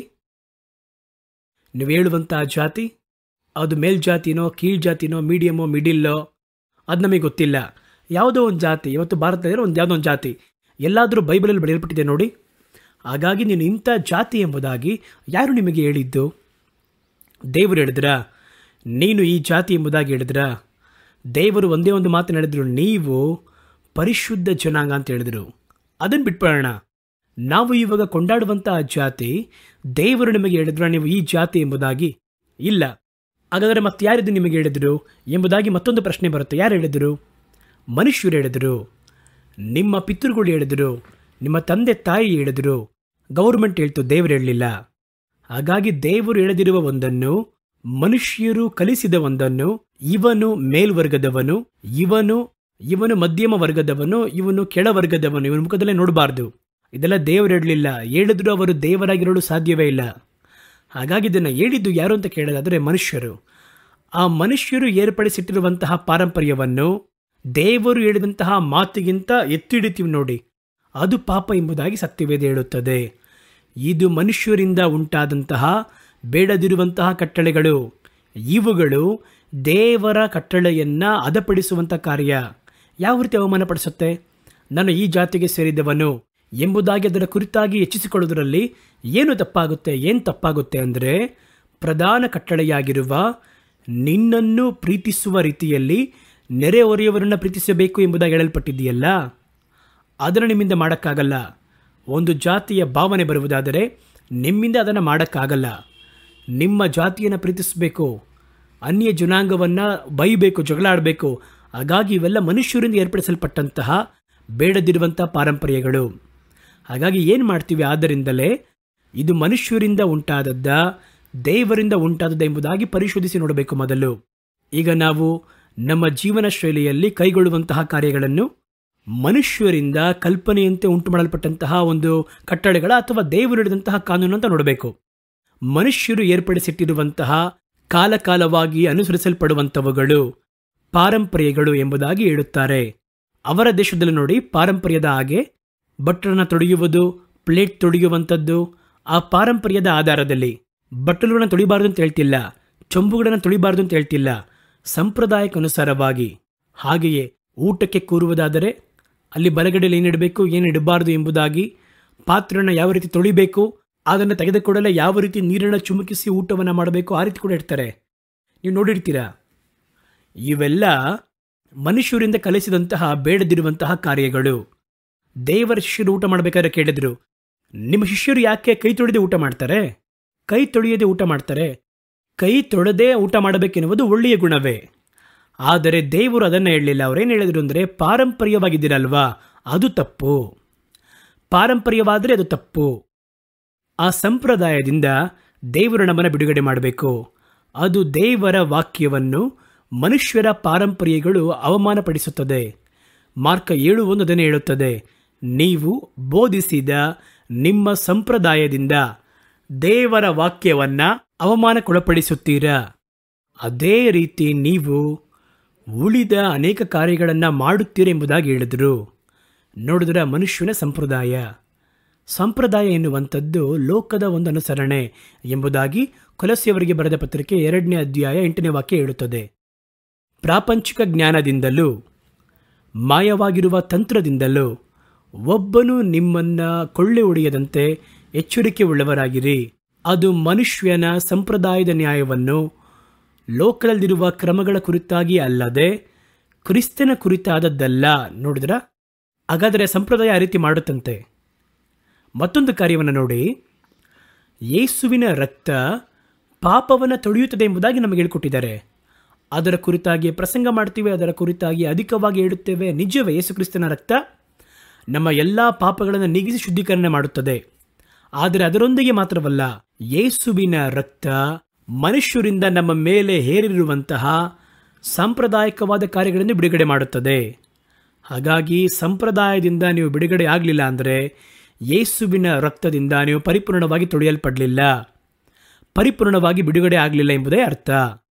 ನೋಡ್ರಿ, 1 ಪೇತ್ರನ ಪುಸ್ತಕ 1ನೇ ಅಧ್ಯಾಯ 18ನೇ ವಾಕ್ಯ ಈ ರೀತಿಯಾಗಿ ಹೇಳುತ್ತದೆ. ಅದರಲ್ಲಿ ಏನು ಹೇಳ್ತಾರೆ ಅಂದರೆ, ನಿಮ್ಮ ಹಿರಿಯರು ಕಲಿಸಿಕೊಟ್ಟ ನಿಮ್ಮ ತಂದೆ ತಾಯಿ ಅದಕ್ಕಿಂತ ಮುಂಚೆ ಇದ್ದವರೆಲ್ಲ ವ್ಯರ್ಥವಾದ ನಡವಳಿಕೆಯಿಂದ ನಿಮಗೆ ಬಿಡುಗಡೆಯಾದದ್ದು ಬೆಳ್ಳಿ ಬಂಗಾರ ಮೊದಲಾದ ನಶಿಸಿ ಹೋಗುವ ವಸ್ತುಗಳಿಂದಲ್ಲ, ಪೂರ್ಣಾಂಗವಾದ ನಿಷ್ಕಳಂಕ ಯಜ್ಞದ ಕುರಿಯ ರಕ್ತದಿಂದಲೋ ಎಂಬಂತೆ ಕ್ರಿಸ್ತನ ಅಮೂಲ್ಯವಾದ ರಕ್ತದಿಂದಲೇ ಎಂದು ಬಲ್ಲಿರಲ್ಲವೇ. ಹಾಗಾದರೆ ಈ ಸ್ಥಳದಲ್ಲಿ ನೋಡಿ, ಪಾಪದ ಬಗ್ಗೆ ಹೇಳಲಿಲ್ಲ. ಪಾಪದಿಂದ ಬಿಡುಗಡೆ ಆದದ್ದು ಎಲ್ರಿಗೂ ಗೊತ್ತು. ಆದರೆ ಅದೇ ರಕ್ತ ನಿಮ್ಮನ್ನು ಬಿಡಿಸಿದ್ದರೆ ಮನುಷ್ಯನ ಸಂಪ್ರದಾಯದಿಂದ ನಿಮ್ಮನ್ನು ಬಿಡುಗಡೆ ಮಾಡಿರುತ್ತೆ. ಅದುವೇ ನಿಜವಾಗಿರುವ ಬಿಡುಗಡೆ. ಹಾಗಾದರೆ ಸಂಪ್ರದಾಯವಾಗಿ ಹೇಳಿದ್ದನ್ನು ನೀವು ಅದನ್ನು ಕೈಗೊಳ್ತೀರಾ? ನಮಗೆ ಜಾತಿಯ ಬಗ್ಗೆ ಯಾರು ಹೇಳ್ಕೊಟ್ರು? ಬೈಬಲಲ್ಲಿ ಇಲ್ಲ, ಆದರೂ ಹೇಳಿದ್ದಾರೆ, ಅದನ್ನು ಕೈಗೊಳ್ಳುತ್ತೇವೆ. ಕೇಳಿದರೆ ಹಿರಿಯರು ಪಿತೃರು ಎಂಬುದಾಗಿ ಮಾತಾಡ್ತೀರಾ? ಪಿತೃರು ಹಿರಿಯರು ಗೊತ್ತಿಲ್ಲದೆ ಹೇಳಿದ್ರು ಎಂಬುದಾಗಿ ಮಾತಾಡ್ತೀವಿ. ಬಹಳ ಚೆನ್ನಾಗಿ ಕಲ್ತ್ಕೊಂಡು ಇಟ್ಕೊಂಡಿದ್ದೀವಿ. ನಮ್ಮ ಹಿರಿಯರೇನು ಮುಟ್ಟಾಳರ? ಗೊತ್ತಿಲ್ಲದೆ ಹೇಳಿಟ್ಟಿದ್ದಾರಾ? ನಿಮ್ಮ ಹಿರಿಯರು ಬುದ್ಧಿವಂತರಾಗಿದ್ದಿದ್ರೆ ಯಾಕೆ ಒಂದು ರೈಲಲ್ಲಿ ಯಾಕೆ ಪ್ರಯಾಣ ಮಾಡಲಿಲ್ಲ? ಯಾಕೆ ಎತ್ತಿನ ಗಾಡಿಯಲ್ಲಿ ಹೋದ್ರು? ಚಪ್ಪಲಿ ಹಾಕ್ದಂಗೆ ಯಾಕೆ ನಡೆದ್ರು? ಒಂದು ಟ್ರ್ಯಾಕ್ಟರ್ ಇಲ್ಲದೆ ಯಾಕೆ ಎತ್ತುಗಳನ್ನು ಹಾಕಿ ಉಳುಮೆ ಮಾಡ್ತಿದ್ರು? ಅವರ ಒಂದು ಕಾಲಕ್ಕೆ ತಕ್ಕ ಒಂದು ಜ್ಞಾನ ಅವರಿಗಿತ್ತು. ಹಾಗಾದರೆ ಹಿರಿಯರು ಮೂಲಪಿತೃಗಳು ಎಂಬುದಾಗಿ ಹೇಳಿದ್ರು ಎಲ್ಲ ಶ್ರೇಷ್ಠರು ಅಂತಲ್ಲ. ಅವರು ಕಲಿಸಿಕೊಟ್ಟಿದ್ದೆಲ್ಲ ಸತ್ಯ ಎಂಬುದು ಅರ್ಥ ಅಲ್ಲ. ಹಾಗಾಗಿ ನಾವು ಅದನ್ನು ಮನದಲ್ಲಿಟ್ಟುಕೊಳ್ಳಬೇಕು. ಹಾಗಾಗಿ ಸತ್ಯವೇದ ಹೇಳುತ್ತದೆ, ಯೇಸುವಿನ ರಕ್ತ ನಿಮ್ಮನ್ನು ಸಂಪ್ರದಾಯದಿಂದ ಬಿಡುಗಡೆ ಮಾಡಬೇಕು. ಮನುಷ್ಯನ ಪಾರಂಪರ್ಯ, ಮನುಷ್ಯರು ಸುಮ್ಮನೆ ಕಲಿಸಿದಾರಲ್ಲ, ಅವನ್ನ ಮುಟ್ಟಬೇಡ, ಅದು ಅಶುದ್ಧ, ಅವ್ರ ಮೇಲೆ ಕೈ ಇಟ್ಟರೆ ಅಶುದ್ಧ, ಇದನ್ನೆಲ್ಲ ಹೇಳ್ತಾರಲ್ವಾ, ಅದೆಲ್ಲ ಯೇಸುವಿನ ರಕ್ತ ನಿಮ್ಮನ್ನು ತೊಳೆದಿದ್ರೆ ಖಂಡಿತವಾಗಿ ನಿಮ್ಮನ್ನು ಬಿಡುಗಡೆ ಮಾಡಿರುತ್ತೆ. ಬಿಡುಗಡೆ ಮಾಡದಿದ್ದರೆ ನೀವು ಇವತ್ತು ಕೂಡ ರಕ್ಷಣೆ ಹೊಂದುವಂತಹ ರೀತಿಯಲ್ಲಿ, ತೊಳೆಯಲ್ಪಡಬೇಕಾಗಿರುವ ರೀತಿಯಲ್ಲಿ ತೊಳೆಯಲ್ಪಟ್ಟಿಲ್ಲ, ರಕ್ಷಿಸಲ್ಪಡಿಲ್ಲ ಎಂಬುದು ಅದರ ಒಂದು ಅರ್ಥ. ಭಕ್ತಿಯ ಹೆಸರಲ್ಲಾದಂತಹ ಬೇಡದಿರುವಂತಹ ಸಂಪ್ರದಾಯಗಳು, ಅದರಿಂದ ಬಿಡುಗಡೆಯಾಗಬೇಕು. ಹಾಗಾಗಿ ಇದರಿಂದಲೇ ಪಾರಂಪರ್ಯಗಳು ತುಂಬಿರುವಂತಹ ಮನುಷ್ಯರಿಂದ, ವಿಗ್ರಹ ಆರಾಧನೆ ಮಾಡುವಂಥ ಮನುಷ್ಯರ ನಡುವೆ ಒಬ್ಬನನ್ನು ಆಶೀರ್ವಾದ ಮಾಡುವುದು ಆಗದಿರುವ ಕಾರ್ಯ. ಅರಿಯದಿರುವ ಕಾರ್ಯ ಅಂದರೆ ಆಶೀರ್ವಾದ ಮಾಡಿದರೆ ಆ ಒಂದು ಆಶೀರ್ವಾದ ನಿರಂತರವಾಗುವುದಿಲ್ಲ, ಅಶುದ್ಧವಾಗಿ ಹೋಗುತ್ತದೆ. ನೀವು ಅವುಗಳ ನಡುವೆ ಹೊರಬಂದು ಅಶುದ್ಧವಾದದನ್ನು ಮುಟ್ಟದೇ ಇರಿ. ಮೊದಲು ಹೊರಗೆ ಬನ್ನಿ. ಅದುವೇ ಸತ್ಯವೇದ ಹೇಳುತ್ತದೆ. ಇಲ್ಲ, ಇರುವ ಸ್ಥಳದಲ್ಲೇ ಹಾಗೆ ಇರ್ತೀವಿ, ಒಳ್ಳೆ ಊರು, ನಾವು ಹಲವು ವರ್ಷ 75 ವರ್ಷ ನಾವೊಂದು ಊರಲ್ಲಿ ಬಾಳ್ತಾ ಇದ್ದೀನಿ, ಊರನ್ನುವಂತಹ ಪ್ರಾಂತ್ಯದಲ್ಲಿ ಚಿಕ್ಕಪ್ಪ, ದೊಡ್ಡಪ್ಪ, ಮಾಮ, ಮೈದ, ಅತ್ತೆ ಈ ರೀತಿಯಾಗಿರುವ ಬಂಧುಗಳೊಂದಿಗೆ ನಾವೆಷ್ಟೊಂದು ಸಂತೋಷವಾಗಿ ಬದುಕ್ತಾ ಇದ್ದೀವಿ. ನೀವು ನಮ್ಮನ್ನು ಹೊರ ಕರೀತಿದ್ದೀರಲ್ವಾ? ಕರ್ತನು ಹೇಳುತ್ತಾರೆ, ಅಪ್ಪ ನಿನ್ನ ಆಶೀರ್ವಾದ ಮಾಡಬೇಕು ಅಂದರೆ ನೀನು ಹೊರಟೇ ಹೋಗಬೇಕು. ನೀನಿರುವ ಸ್ಥಳದಲ್ಲಿ ನನ್ನ ಆಶೀರ್ವಾದ ಮಾಡಿದ್ರೆ ಆ ಒಂದು ಆಶೀರ್ವಾದ ನಿರಂತರವಾಗಿರುವುದಿಲ್ಲ, ಅದು ದೋಷವಾಗುತ್ತದೆ, ಅದು ಪಾಪದಿಂದ ಪರಿಶುದ್ಧನ ಕಳ್ಕೊಳ್ಳುತ್ತೆ. ಹಾಗಾಗಿ ಪ್ರತ್ಯೇಕವಾಗಿ ಬಾ, ನಾನು ನನ್ನ ಹೊಸ ರೀತಿಯಲ್ಲಿ ಆಶೀರ್ವಾದ ಮಾಡುತ್ತೇನೆ. ಅದುವೇ ದೇವರು ಕರೆದದ್ದು.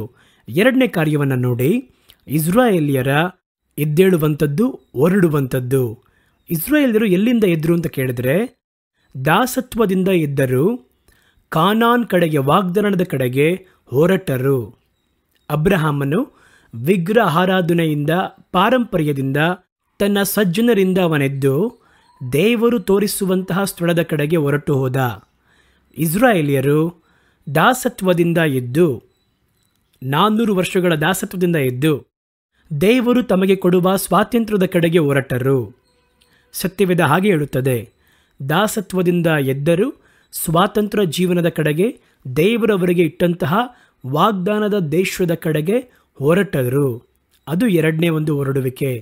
ವಿಮೋಚನಾ ಕಾಂಡ 6ನೇ ಅಧ್ಯಾಯ 6ನೇ ವಾಕ್ಯ 7ನೇ ವಾಕ್ಯ ಈ ರೀತಿ ಹೇಳುತ್ತದೆ, ಆದ್ದರಿಂದ ಇಸ್ರಾಯೇಲ್ ಪುತ್ರರಿಗೆ ನಾನೇ ದೇವರು, ನಿಮ್ಮ ಮೇಲೆ ಐಗುಪ್ತಿಯರು ಹೊರಿಸಿದಂತಹ ಭಾರವನ್ನು ನೀಗಿಸಿ ನಾನು ನಿಮ್ಮನ್ನು ಬಿಡಿಸಿ ನಿಮ್ಮನ್ನು ಅವರ ದಾಸತ್ವದಿಂದ ನೀಗಿಸಿ ನನ್ನ ಕೈಯವರಿಗೆ ವಿರುದ್ಧವಾಗಿ ಎತ್ತಲ್ಪಟ್ಟು ಮಹಾದಂಡನೆಗಳಿಂದಲೂ ನಿಮ್ಮನ್ನು ವಿಮೋಚಿಸಿ ನಿಮ್ಮನ್ನು ನನ್ನ ಜನಗಳಾಗಿ ಸೇರಿಸಿಕೊಂಡು ನಿಮಗೆ ದೇವರಾಗಿರುವೆನು. ನಿಮ್ಮ ಮೇಲೆ ಐಗುಪ್ತಿಯರು ಹೊರಿಸಿದಂತಹ ಹೊರೆಯನ್ನು ನೀಗಿಸಿ ನಿಮ್ಮನ್ನು ಬಿಡಿಸುವಂತಹ ನಿಮ್ಮ ದೇವರಾಗಿರುವ ಕರ್ತನು ನಾನು ಎಂಬುದಾಗಿ ದೇವರು ಹೇಳುತ್ತಾರೆ. ಹಾಗಾದರೆ ನೋಡಿ, ಅವರಿರುವ ದಾಸತ್ವದ ನೊಗ ಅದರಿಂದ ಏಳಲಿಕ್ಕೆ ಆಗಲ್ಲ. ಅವರ ಭುಜಗಳಲ್ಲಿಯೂ ಕುತ್ತಿಗೆಯಲ್ಲಿಯೂ ಅಂತ ನೊಗ, ಅದರಿಂದ ಮೊದಲು ಹೊರಗೆ ಎದ್ದು ಬರಬೇಕು. ಎದ್ದು ನಾನು ತೋರಿಸುವಂತಹ ದೇಶಕ್ಕೆ ಹೋಗಬೇಕು. ಹಾಗಾದರೆ ಆ ದಾಸತ್ವದ ಒಳಗೆ ಇಟ್ಟು ದೇವರು ನಮ್ಮನ್ನು ಆಶೀರ್ವಾದ ಮಾಡಿದ್ರೆ, ಒಂದು ಸ್ವಾತಂತ್ರ್ಯವನ್ನು ಕೊಟ್ಟರೆ ಆ ಒಂದು ಸ್ವಾತಂತ್ರ್ಯವನ್ನು ನಿಮ್ಮಿಂದ ಶ್ವಾಸಿಸಲಾಗುವುದಿಲ್ಲ. ನೋಡಿ, ಭಾರತ ಸ್ವಾತಂತ್ರ್ಯವಾಗಬೇಕು ಅಂತ ಎಷ್ಟೊಂದು ಹೋರಾಟ ಮಾಡಿದ್ರು. ಬ್ರಿಟಿಷ್ ಗೌರ್ಮೆಂಟ್ ಹೇಳಿತು, ನಾವು ಆಳ್ವಿಕೆ ಮಾಡುತ್ತೇವೆ, ನಿಮಗೆ ಬೇಕಾಗಿರುವ ಒಳಿತನ ನಾವು ನಡೆಸ್ಕೊಡ್ತೇವೆ. ಇಲ್ಲ ಇಲ್ಲ, ಬೇಡ ಬೇಡ, ಒಳ್ಳೆಯದೋ ಕೆಟ್ಟದ್ದೋ ಕಡಿಮೆನೋ ಜಾಸ್ತಿನೋ ಸ್ವಾತಂತ್ರ್ಯ ಬೇಕು ಎಂಬುದಾಗಿ ಬಯಸಿದರು. ಅದೇ ರೀತಿ ಇವತ್ತು ಸೈತಾನನ ಎಷ್ಟೊಂದು ವಂಚಿಸಿದ್ರು. ನಿನಗೆ ಅದನ್ನು ಕೊಡ್ತೀನಿ ಇದನ್ನು ಕೊಡ್ತೀನಿ ಅಂತ ಹೇಳ್ಬೋದು, ಆದರೆ ದೇವರು ನಮಗೋಸ್ಕರವಾಗಿ ಇಟ್ಟಿರುವಂತಹ ಸ್ವಾತಂತ್ರ್ಯದ ರೀತಿ, ಆ ಸ್ವಾತಂತ್ರ್ಯ ಬೇಕು ಅಂದರೆ ಮೊದಲು ನಾವು ದಾಸತ್ವದಿಂದ ಹೊರಬರಬೇಕು. ಯಾವ ದಾಸತ್ವ? ಇದು ಇಲ್ಲಿ ಹೇಳಲ್ಪಟ್ಟಿದ್ದು ಆತ್ಮಿಕವಾಗಿರುವ ದಾಸತ್ವ. ಸತ್ಯವೇದ ಹೇಳುತ್ತದೆ, ಯಾತರಿಂದ ನೀವು ಜಯಿಸಲ್ಪಟ್ಟಿದ್ದೀರೋ ಅದಕ್ಕೆ ನೀವು ದಾಸರಾಗಿದ್ದೀರಾ. ದಾಸತ್ವಕ್ಕೆ ಬಹಳ ಸರಳವಾಗಿ ಒಂದು ಕಾರ್ಯವನ್ನು ಸತ್ಯವೇದ ಹೇಳುತ್ತದೆ, ನಿಮ್ಮನ್ನು ಯಾವುದು ಜಯಿಸಿದೆಯೋ ಅದು ಮನುಷ್ಯನಾಗಿರ್ಬೋದು, ಅಥವಾ ಒಂದು ಕೆಲಸವಾಗಿರ್ಬೋದು, ಅಥವಾ ಒಂದು ಪಾಪದ ಸ್ವಭಾವ ಆಗಿರ್ಬೋದು. ಯಾತರಿಂದ ನೀವು ಜಯಿಸಲ್ಪಟ್ಟಿದ್ದೀರೋ ಅದಕ್ಕೆ ನೀವು ದಾಸರಾಗಿದ್ದೀರಿ. 2 ಪೇತ್ರನ ಪುಸ್ತಕ 2ನೇ ಅಧ್ಯಾಯ 19ನೇ ವಾಕ್ಯದಲ್ಲಿ ಬಹಳ ಸ್ಪಷ್ಟವಾಗಿ ಇದರ ಬಗ್ಗೆ ಹೇಳಿದ್ದಾರೆ. ಸ್ವಾತಂತ್ರ್ಯ ಕೊಡುತ್ತೇವೆಂದು ಅವರಿಗೆ ವಾಗ್ದಾನ ಮಾಡುತ್ತಾರೆ, ಆದರೆ ತಾವೇ ಕೆಟ್ಟತನದ ದಾಸತ್ವದೊಳಗಿದ್ದಾರೆ. ಒಬ್ಬನು ಯಾವುದಕ್ಕೆ ಸೋತು ಹೋಗಿರುವನೋ ಅದರ ದಾಸತ್ವದೊಳಗಿರುವನಷ್ಟೇ ಎಂಬುದಾಗಿ ಹೇಳ್ತಾರೆ ನೋಡಿ ಅಲ್ಲಿ. ಹಾಗಾಗಿ ನಾವು ದಾಸತ್ವದಲ್ಲಿದ್ದು ಒಂದು ಜೀವನದಲ್ಲಿದ್ದುಕೊಂಡು ದೇವರೇ ನಮ್ಮನ್ನು ಆಶೀರ್ವಾದ ಮಾಡಿ ಅಂತ ಹೇಳುವುದರಲ್ಲಿ ಯಾವ ಅರ್ಥವೂ ಇಲ್ಲ. ಸತ್ಯವೇದ ಹೇಳುತ್ತದೆ, ಇಚ್ಛೆಯಲ್ಲಾಗಿರ್ಬೋದು, ದುರ್ಗುಣಗಳಾಗಿರ್ಬೋದು, ದಾಸತ್ವಕ್ಕೆ ಒಳಗಾದವರು. ತೀತನ ಪುಸ್ತಕ 3ನೇ ಅಧ್ಯಾಯ 3ನೇ ವಾಕ್ಯದಲ್ಲಿ ಈ ರೀತಿ ಹೇಳ್ತಾರೆ, ಏಕೆಂದರೆ ಹಿಂದಿನ ಕಾಲದಲ್ಲಿ ನಾವು ಸಹ ಮೊದಲು ಅವಿವೇಕಿಗಳು, ಅವಿಧೇಯರು, ಮೋಸ ಹೋದವರು, ನಾನಾ ವಿಧವಾದ ದುರಾಶೆಗಳಿಗೆ ಮತ್ತು ಭೋಗಗಳಿಗೆ ಅಧೀನರು, ಕೆಟ್ಟತನ ಹೊಟ್ಟೆಕಿಚ್ಚುಗಳಿದ್ದವರು. ನೋಡಿದ್ರ ಪಾಪದ ಇಚ್ಛೆಗಳಿಗೆ ಒಳಗಾದವರವರು. ಅದಿಲ್ಲದೆ ನಮ್ಮಿಂದ ಇರಕ್ಕಾಗಲ್ಲ. ಅದಕ್ಕೆ ನಾವು ದಾಸರಾಗಿದ್ದೇವೆ. ಆ ರೀತಿ ದಾಸತ್ವದಿಂದ ಹೊರಗೆ ಬರಬೇಕು. ಒಳಗೊಳಗೆ ನಮಗೆ ಆ ಸೌಲಭ್ಯ ಮಾಡಿಕೊಟ್ರು ಕೂಡ ಅದೆಲ್ಲ ದೇವರ ಒಂದು ಉದ್ದೇಶ. ನೋಡಿ, ಅವರು ಹೋಗಿ ಫರೋಹನ ಬಳಿ ಹೋಗಿ ಕೇಳುತ್ತಾರೆ, ಯಾಕೆ ನೀವು ಹೋಗಬೇಕು ಅಂತ ಕೇಳ್ತಾನೆ ಅವನು.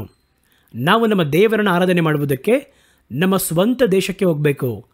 ಆಗ ಅವನೇನು ಹೇಳ್ದ ಗೊತ್ತಾ, ನೀವು ಇಲ್ಲೇ ಆರಾಧನೆ ಮಾಡಿರಿ, ನಿಮಗೆ ದೊಡ್ಡ ದೇವಾಲಯವನ್ನು ಕಟ್ಟಿಸಿಕೊಡುತ್ತೇನೆ, ನಿಮಗೆ ಎಲ್ಲ ಸೌಲಭ್ಯವನ್ನು ಮಾಡಿಕೊಡ್ತೀನಿ, ನೀವು ಯಾಕೆ ಅದಕ್ಕೋಸ್ಕರ ಅಷ್ಟು ದೂರ ಹೋಗಬೇಕು ಅಂತ ಕೇಳ್ದ. ಆದರೆ ಅವರು ಅದಕ್ಕೆ ಒಪ್ಪಿಕೊಳ್ಳಲಿಲ್ಲ. ಕಾರಣ, ಅವರು ಸೌಲಭ್ಯವನ್ನಲ್ಲ, ಸ್ವಾತಂತ್ರ್ಯವನ್ನು ಬಯಸಿದರು. ದೇವರವರಿಗೆ ಸ್ವಾತಂತ್ರ್ಯವನ್ನು ಕೊಡುವಂತಹ ಬಿಡುಗಡೆಯನ್ನು ಬಯಸಿದರು. ದಾಸತ್ವದ ಜೀವನ ಒಂದು ವೇಳೆ ಸಂತೋಷವನ್ನು ಕೊಡಬಹುದು, ಅದಲ್ಲ. ನನಗೆ ಬಿಡುಗಡೆ ಬೇಕು, ನಾನು ಬಿಡಿಸಲ್ಪಡಬೇಕು. ಹಾಗಾಗಿ ಆ ಪಾಪದ ಇಚ್ಛೆಗಳು ಒಬ್ಬ ಮನುಷ್ಯನನ್ನು ಗುಲಾಮನಾಗಿ ಮಾಡಿವೆ. ಸತ್ಯವೇದ ಅದನ್ನೇ ಪಾಪ ಮಾಡುವಂಥ ಯಾರೇ ಆಗಿರ್ಬೋದು ಪಾಪಕ್ಕೆ ದಾಸನೆಂಬುದಾಗಿ ಹೇಳುತ್ತದೆ. ಪಾಪ ಮಾಡುವುದರಿಂದ ಒಳ್ಳೆಯ ಸೌಲಭ್ಯ ಸಿಗ್ಬೋದು, ಸಂತೋಷ ಸಿಗ್ಬೋದು, ಖುಷಿ ಸಿಗ್ಬೋದು.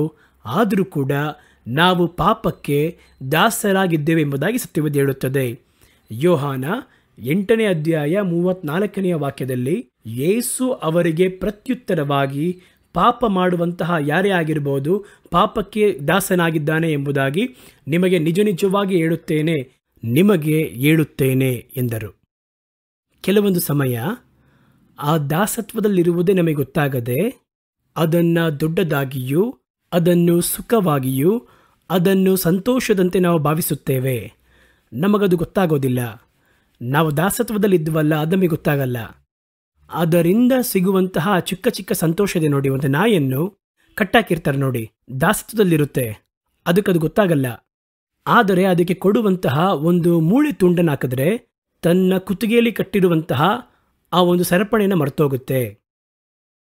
ಅಬ್ರಹಾಂ ಲಿಂಕನ್ ಅದೇ ರೀತಿ ಒಂದು ಬಾರಿ ಅವರ ಪಾರ್ಲಿಮೆಂಟ್ ಒಳಗೆ ಅವರು ಪ್ರವೇಶ ಮಾಡಬೇಕಾದ್ರೆ ಅವರು ಹೇಳಿದರು ಒಬ್ಬ ಗುಲಾಮ ಯಾವ ರೀತಿ ಇದ್ದಾನೆ ಎಂಬುದಾಗಿ. ಅವರು ತಂದಂತಹ ಒಂದು ಕೋಳಿಯನ್ನು ಅವರು ತಂದು ಅದರ ದೇಹದಲ್ಲಿರುವಂತಹ ಆ ರೆಕ್ಕೆಗಳೆಲ್ಲ ಕೀಳಲ್ಪಟ್ಟದಾಗಿದೆ. ಅದು ಹಾಗೆ ಪ್ರಾಣಕ್ಕೆ ಕಷ್ಟಪಡ್ತಾ ಇದೆ. ಪ್ರಾಣಕ್ಕೆ ಕಷ್ಟಪಡ್ತಿರುವಂತಹ ಕೋಳಿಯನ್ನು ತಂದು ನಿಲ್ಲಿಸಿ ಸ್ವಲ್ಪ ಅಕ್ಕಿಯನ್ನು ಹಾಕೋದು ಅದರ ಮುಂದೆ. ಅಕ್ಕಿಯನ್ನು ಹಾಕಿದ ಕೂಡಲೇ ಆ ಕೋಳಿ ತನ್ನ ರಕ್ತವನ್ನು ನೋವನ್ನು ಮರೆತು ಆ ಅಕ್ಕಿ ತಿನ್ನಕ್ಕೆ ಶುರು ಮಾಡ್ತಂತೆ. ಅವಾಗ ಹೇಳಿದ್ರಂತೆ, ತಾನು ದಾಸನಾಗಿದ್ದಾನೆ ಅಂತ ಗೊತ್ತಿಲ್ಲ, ತನ್ನ ಪ್ರಾಣ ಹೋಗುತ್ತೆ ಅಂತ ಗೊತ್ತಿಲ್ಲ, ಅದಕ್ಕೆ ತಾನು ಹಿಡಿಯಲ್ಪಟ್ಟಿರುವುದು ಗೊತ್ತಿಲ್ಲ, ಮುಂದೆ ಇರುವಂಥ ಅಕ್ಕಿಯೇ ದೊಡ್ಡದಾಗಿದೆ. ಆ ರೀತಿ ತೋರಿಸಿದ್ರಂತೆ. ಅದೇ ರೀತಿಯೇ ಇವತ್ತು ನಮಗಿರುವುದನ್ನು ನೋಡಬೇಕಾದ್ರೆ ಚೆನ್ನಾಗಿರುವಂತೆ ಇರುತ್ತೆ, ಸೌಲಭ್ಯ ಇರುವ ಹಾಗೆ ಇರುತ್ತೆ, ಅದರ ಅಂತ್ಯ ಏನಂತ ಗೊತ್ತಿಲ್ಲ ನಮಗೆ. ಅದನ್ನು ನಾವು ಭಾವಿಸಿ ಮೇಲಾಗಿರುವ ಕಾರ್ಯವನ್ನು ಬಿಟ್ಟು ಮುಂದೆ ಆಗ್ತಾರೆ ನೋಡಿ ಒಂದು ಅಕ್ಕಿ, ಅದನ್ನೋಗಿ ನೋಡ್ತಾ ಇದ್ದೀವಿ.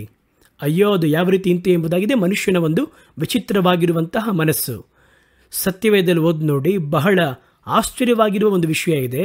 ಅರಣ್ಯಕಾಂಡ 11ನೇ ಅಧ್ಯಾಯ 5ನೇ ವಾಕ್ಯ. ಅವರ ಮಧ್ಯದಲ್ಲಿದ್ದ ಇತರ ಜನರು ಮಾಂಸವನ್ನು ಆಶಿಸಿದರು. ಇಸ್ರಾಯೇಲ್ಯರು ಕೂಡ ತಿರುಗಿ ಹತ್ತುಕೊಂಡು, ಮಾಂಸವು ನಮಗೆ ಹೇಗೆ ಲಭಿಸಿತ್ತು ಅಂತ ಅಳುತ್ತಾ, ನಮಗೆ ಮಾಂಸವನ್ನು ಕೊಡುವುದು ಯಾರು ಅಂತ ಕೇಳಿದ್ರು. ಮರುಭೂಮಿಯಲ್ಲಿ ಹೋಗ್ತಾ ಇದ್ದಾರೆ, ಊಟಕ್ಕೋಸ್ಕರ ಅಳ್ತವ್ರು ನೋಡಿ. ದೇವರವ್ರನ್ನ ಬಿಡಿಸಿ ಒಂದು ದೊಡ್ಡ ಭಾಗ್ಯಕ್ಕೋಸ್ಕರವಾಗಿ ಕರೆದೊಯ್ತಾ ಇದ್ದಾರೆ. ಆದರೆ ಇವರು ಆಹಾರಕ್ಕೋಸ್ಕರವಾಗಿ ಅಳುತ್ತಾ ಇವಾಗ ಹೇಳ್ತಾರೆ ನೋಡಿ, ಐಗುಪ್ತ್ಯ ದೇಶದಲ್ಲಿ ನಾವು ಬಿಟ್ಟಿಯಾಗಿ ತಿನ್ನುತ್ತಿದ್ದಂತಹ ಮೀನು, ಮತ್ಸ್ಯ ಅಂದರೆ ಮೀನು. ಐಗುಪ್ತ್ಯದಲ್ಲಿ ಬಿಟ್ಟಿಯಾಗಿ ತಿನ್ನುತ್ತಿದ್ದಂತಹ ಮೀನು, ಸವತೆಕಾಯಿ, ಅಲ್ಲಿ ಅಡುಗೆ ಮಾಡುವುದಕ್ಕೆ ನಾವು ಇಟ್ಟಂತಹ ಹಲವಾರು ಸಾಮಗ್ರಿಗಳು, ಆಹಾರಕ್ಕೆ ಬೇಕಾಗಿರುವಂತಹ ಆ ಸೊಪ್ಪು, ಉಳ್ಳಿಗಡ್ಡೆಗಳು, ನೀರುಳ್ಳಿ, ಬೆಳ್ಳುಳ್ಳಿ, ಇವುಗಳ ನೆನಪಿಗೆ ಬರುತ್ತವಲ್ಲ. ನೋಡಿದ್ರ, ಅವನಿಗೆ ಕರಿಯವಿಲ್ಲದೆ ಕೊಟ್ಟರಂತೆ. ಕರಿಯವಿಲ್ಲದೆ ಕೊಡಲಿಲ್ಲ. ಏನು ಮಾಡ್ತಾ ಇದ್ದ ಅಂದರೆ, ಇವರು ಕಟ್ಟಡ ಕೆಲಸಕ್ಕೆ ಬೆಳಗ್ಗೆ ಎದ್ದು ಹೋಗ್ತಾ ಇದ್ರು ಅಲ್ವಾ, ಎದ್ದೋಗಿ ಕಲ್ಲನ್ನು ಒರಬೇಕು, ಮಣ್ಣನ್ನು ಒರಬೇಕು, ಎಲ್ಲ ಮಾಡಬೇಕು. ಒಂದು ಪ್ರತ್ಯೇಕ ಸಮಯ ವಿಷಲ್ ಹೊಡಿತಾ ಇದ್ರು, ಅವರು ಸಿಗ್ನಲ್ ಕೊಡ್ತಾ ಇದ್ರು, ಎಲ್ಲ ಗುಲಾಮರು ಎದ್ದು ನಿಂತ್ಕೋಬೇಕು.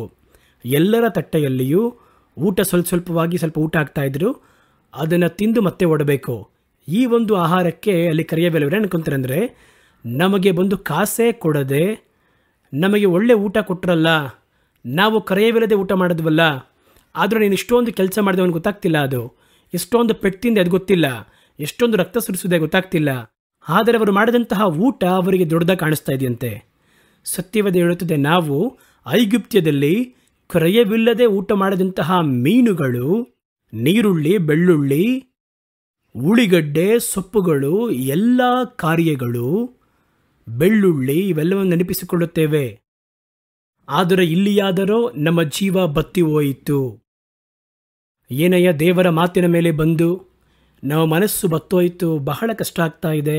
ಸಾಯಂಕಾಲ ಆದರೆ ಒಂದು 6 ಗಂಟೆ ಆದರೆ ಸ್ನೇಹಿತರೊಂದಿಗೆ ಸೇರಿ ಬಾರ್ಗೆ ಹೋಗಿ ಕುಡಿದು ಸಂತೋಷವಾಗಿ, ಇವಾಗ ನೋಡಿ 6 ಗಂಟೆ ಆದರೆ ಪ್ರಾರ್ಥನೆ ಮಾಡೋಕ್ಕೆ ಹೋಗಬೇಕು, ಪ್ರಾರ್ಥನೆ ಕೂಟಕ್ಕೆ ಹೋಗಬೇಕು. ಎಂಥ ಜೀವನ ಇದು! ನಾವು ಹಳೆಯದನ್ನು ಯೋಚನೆ ಮಾಡ್ತೀವಿ. ಸೈತಾನನು ನಿಮ್ಮ ಜೀವವನ್ನು ಕಿತ್ತುಕೊಂಡು ಒಂದು ಮೂಳೆ ತುಂಡನ್ನು ಕೊಡ್ತಾನೆ. ನಮ್ಮ ಎಲ್ಲ ಪುಕ್ಕವನ್ನು ಕಿತ್ತಾಕಿ ಅಕ್ಕಿ ಹಾಕ್ತಾ ಇದ್ದಾನೆ. ನಮಗೆ ಅಕ್ಕಿ ದೊಡ್ಡದಾಗ ಕಾಣ್ತಾ ಇದೆ, ನಮ್ಮ ಪ್ರಾಣ ದೊಡ್ಡದಾಗ ಕಾಣಿಸ್ತಾ ಇಲ್ಲ. ಇಸ್ರಾಯೇಲರಿಗೆ ಆ ರೀತಿ ಗೊತ್ತಾಯಿತು. ಈಗ ನಮ್ಮ ಮನಸ್ಸು ಒಳಗೆ ಬಾಡಿ ಹೋಗ್ತಾ ಇದೆ. ಈ ಮನ್ನವಲ್ಲದೆ ನಮ್ಮ ಕಣ್ಗಳ ಮುಂಭಾಗದಲ್ಲಿ ಬೇರೇನೂ ಇಲ್ಲ ಅಂತ ಹೇಳಿದ್ರು.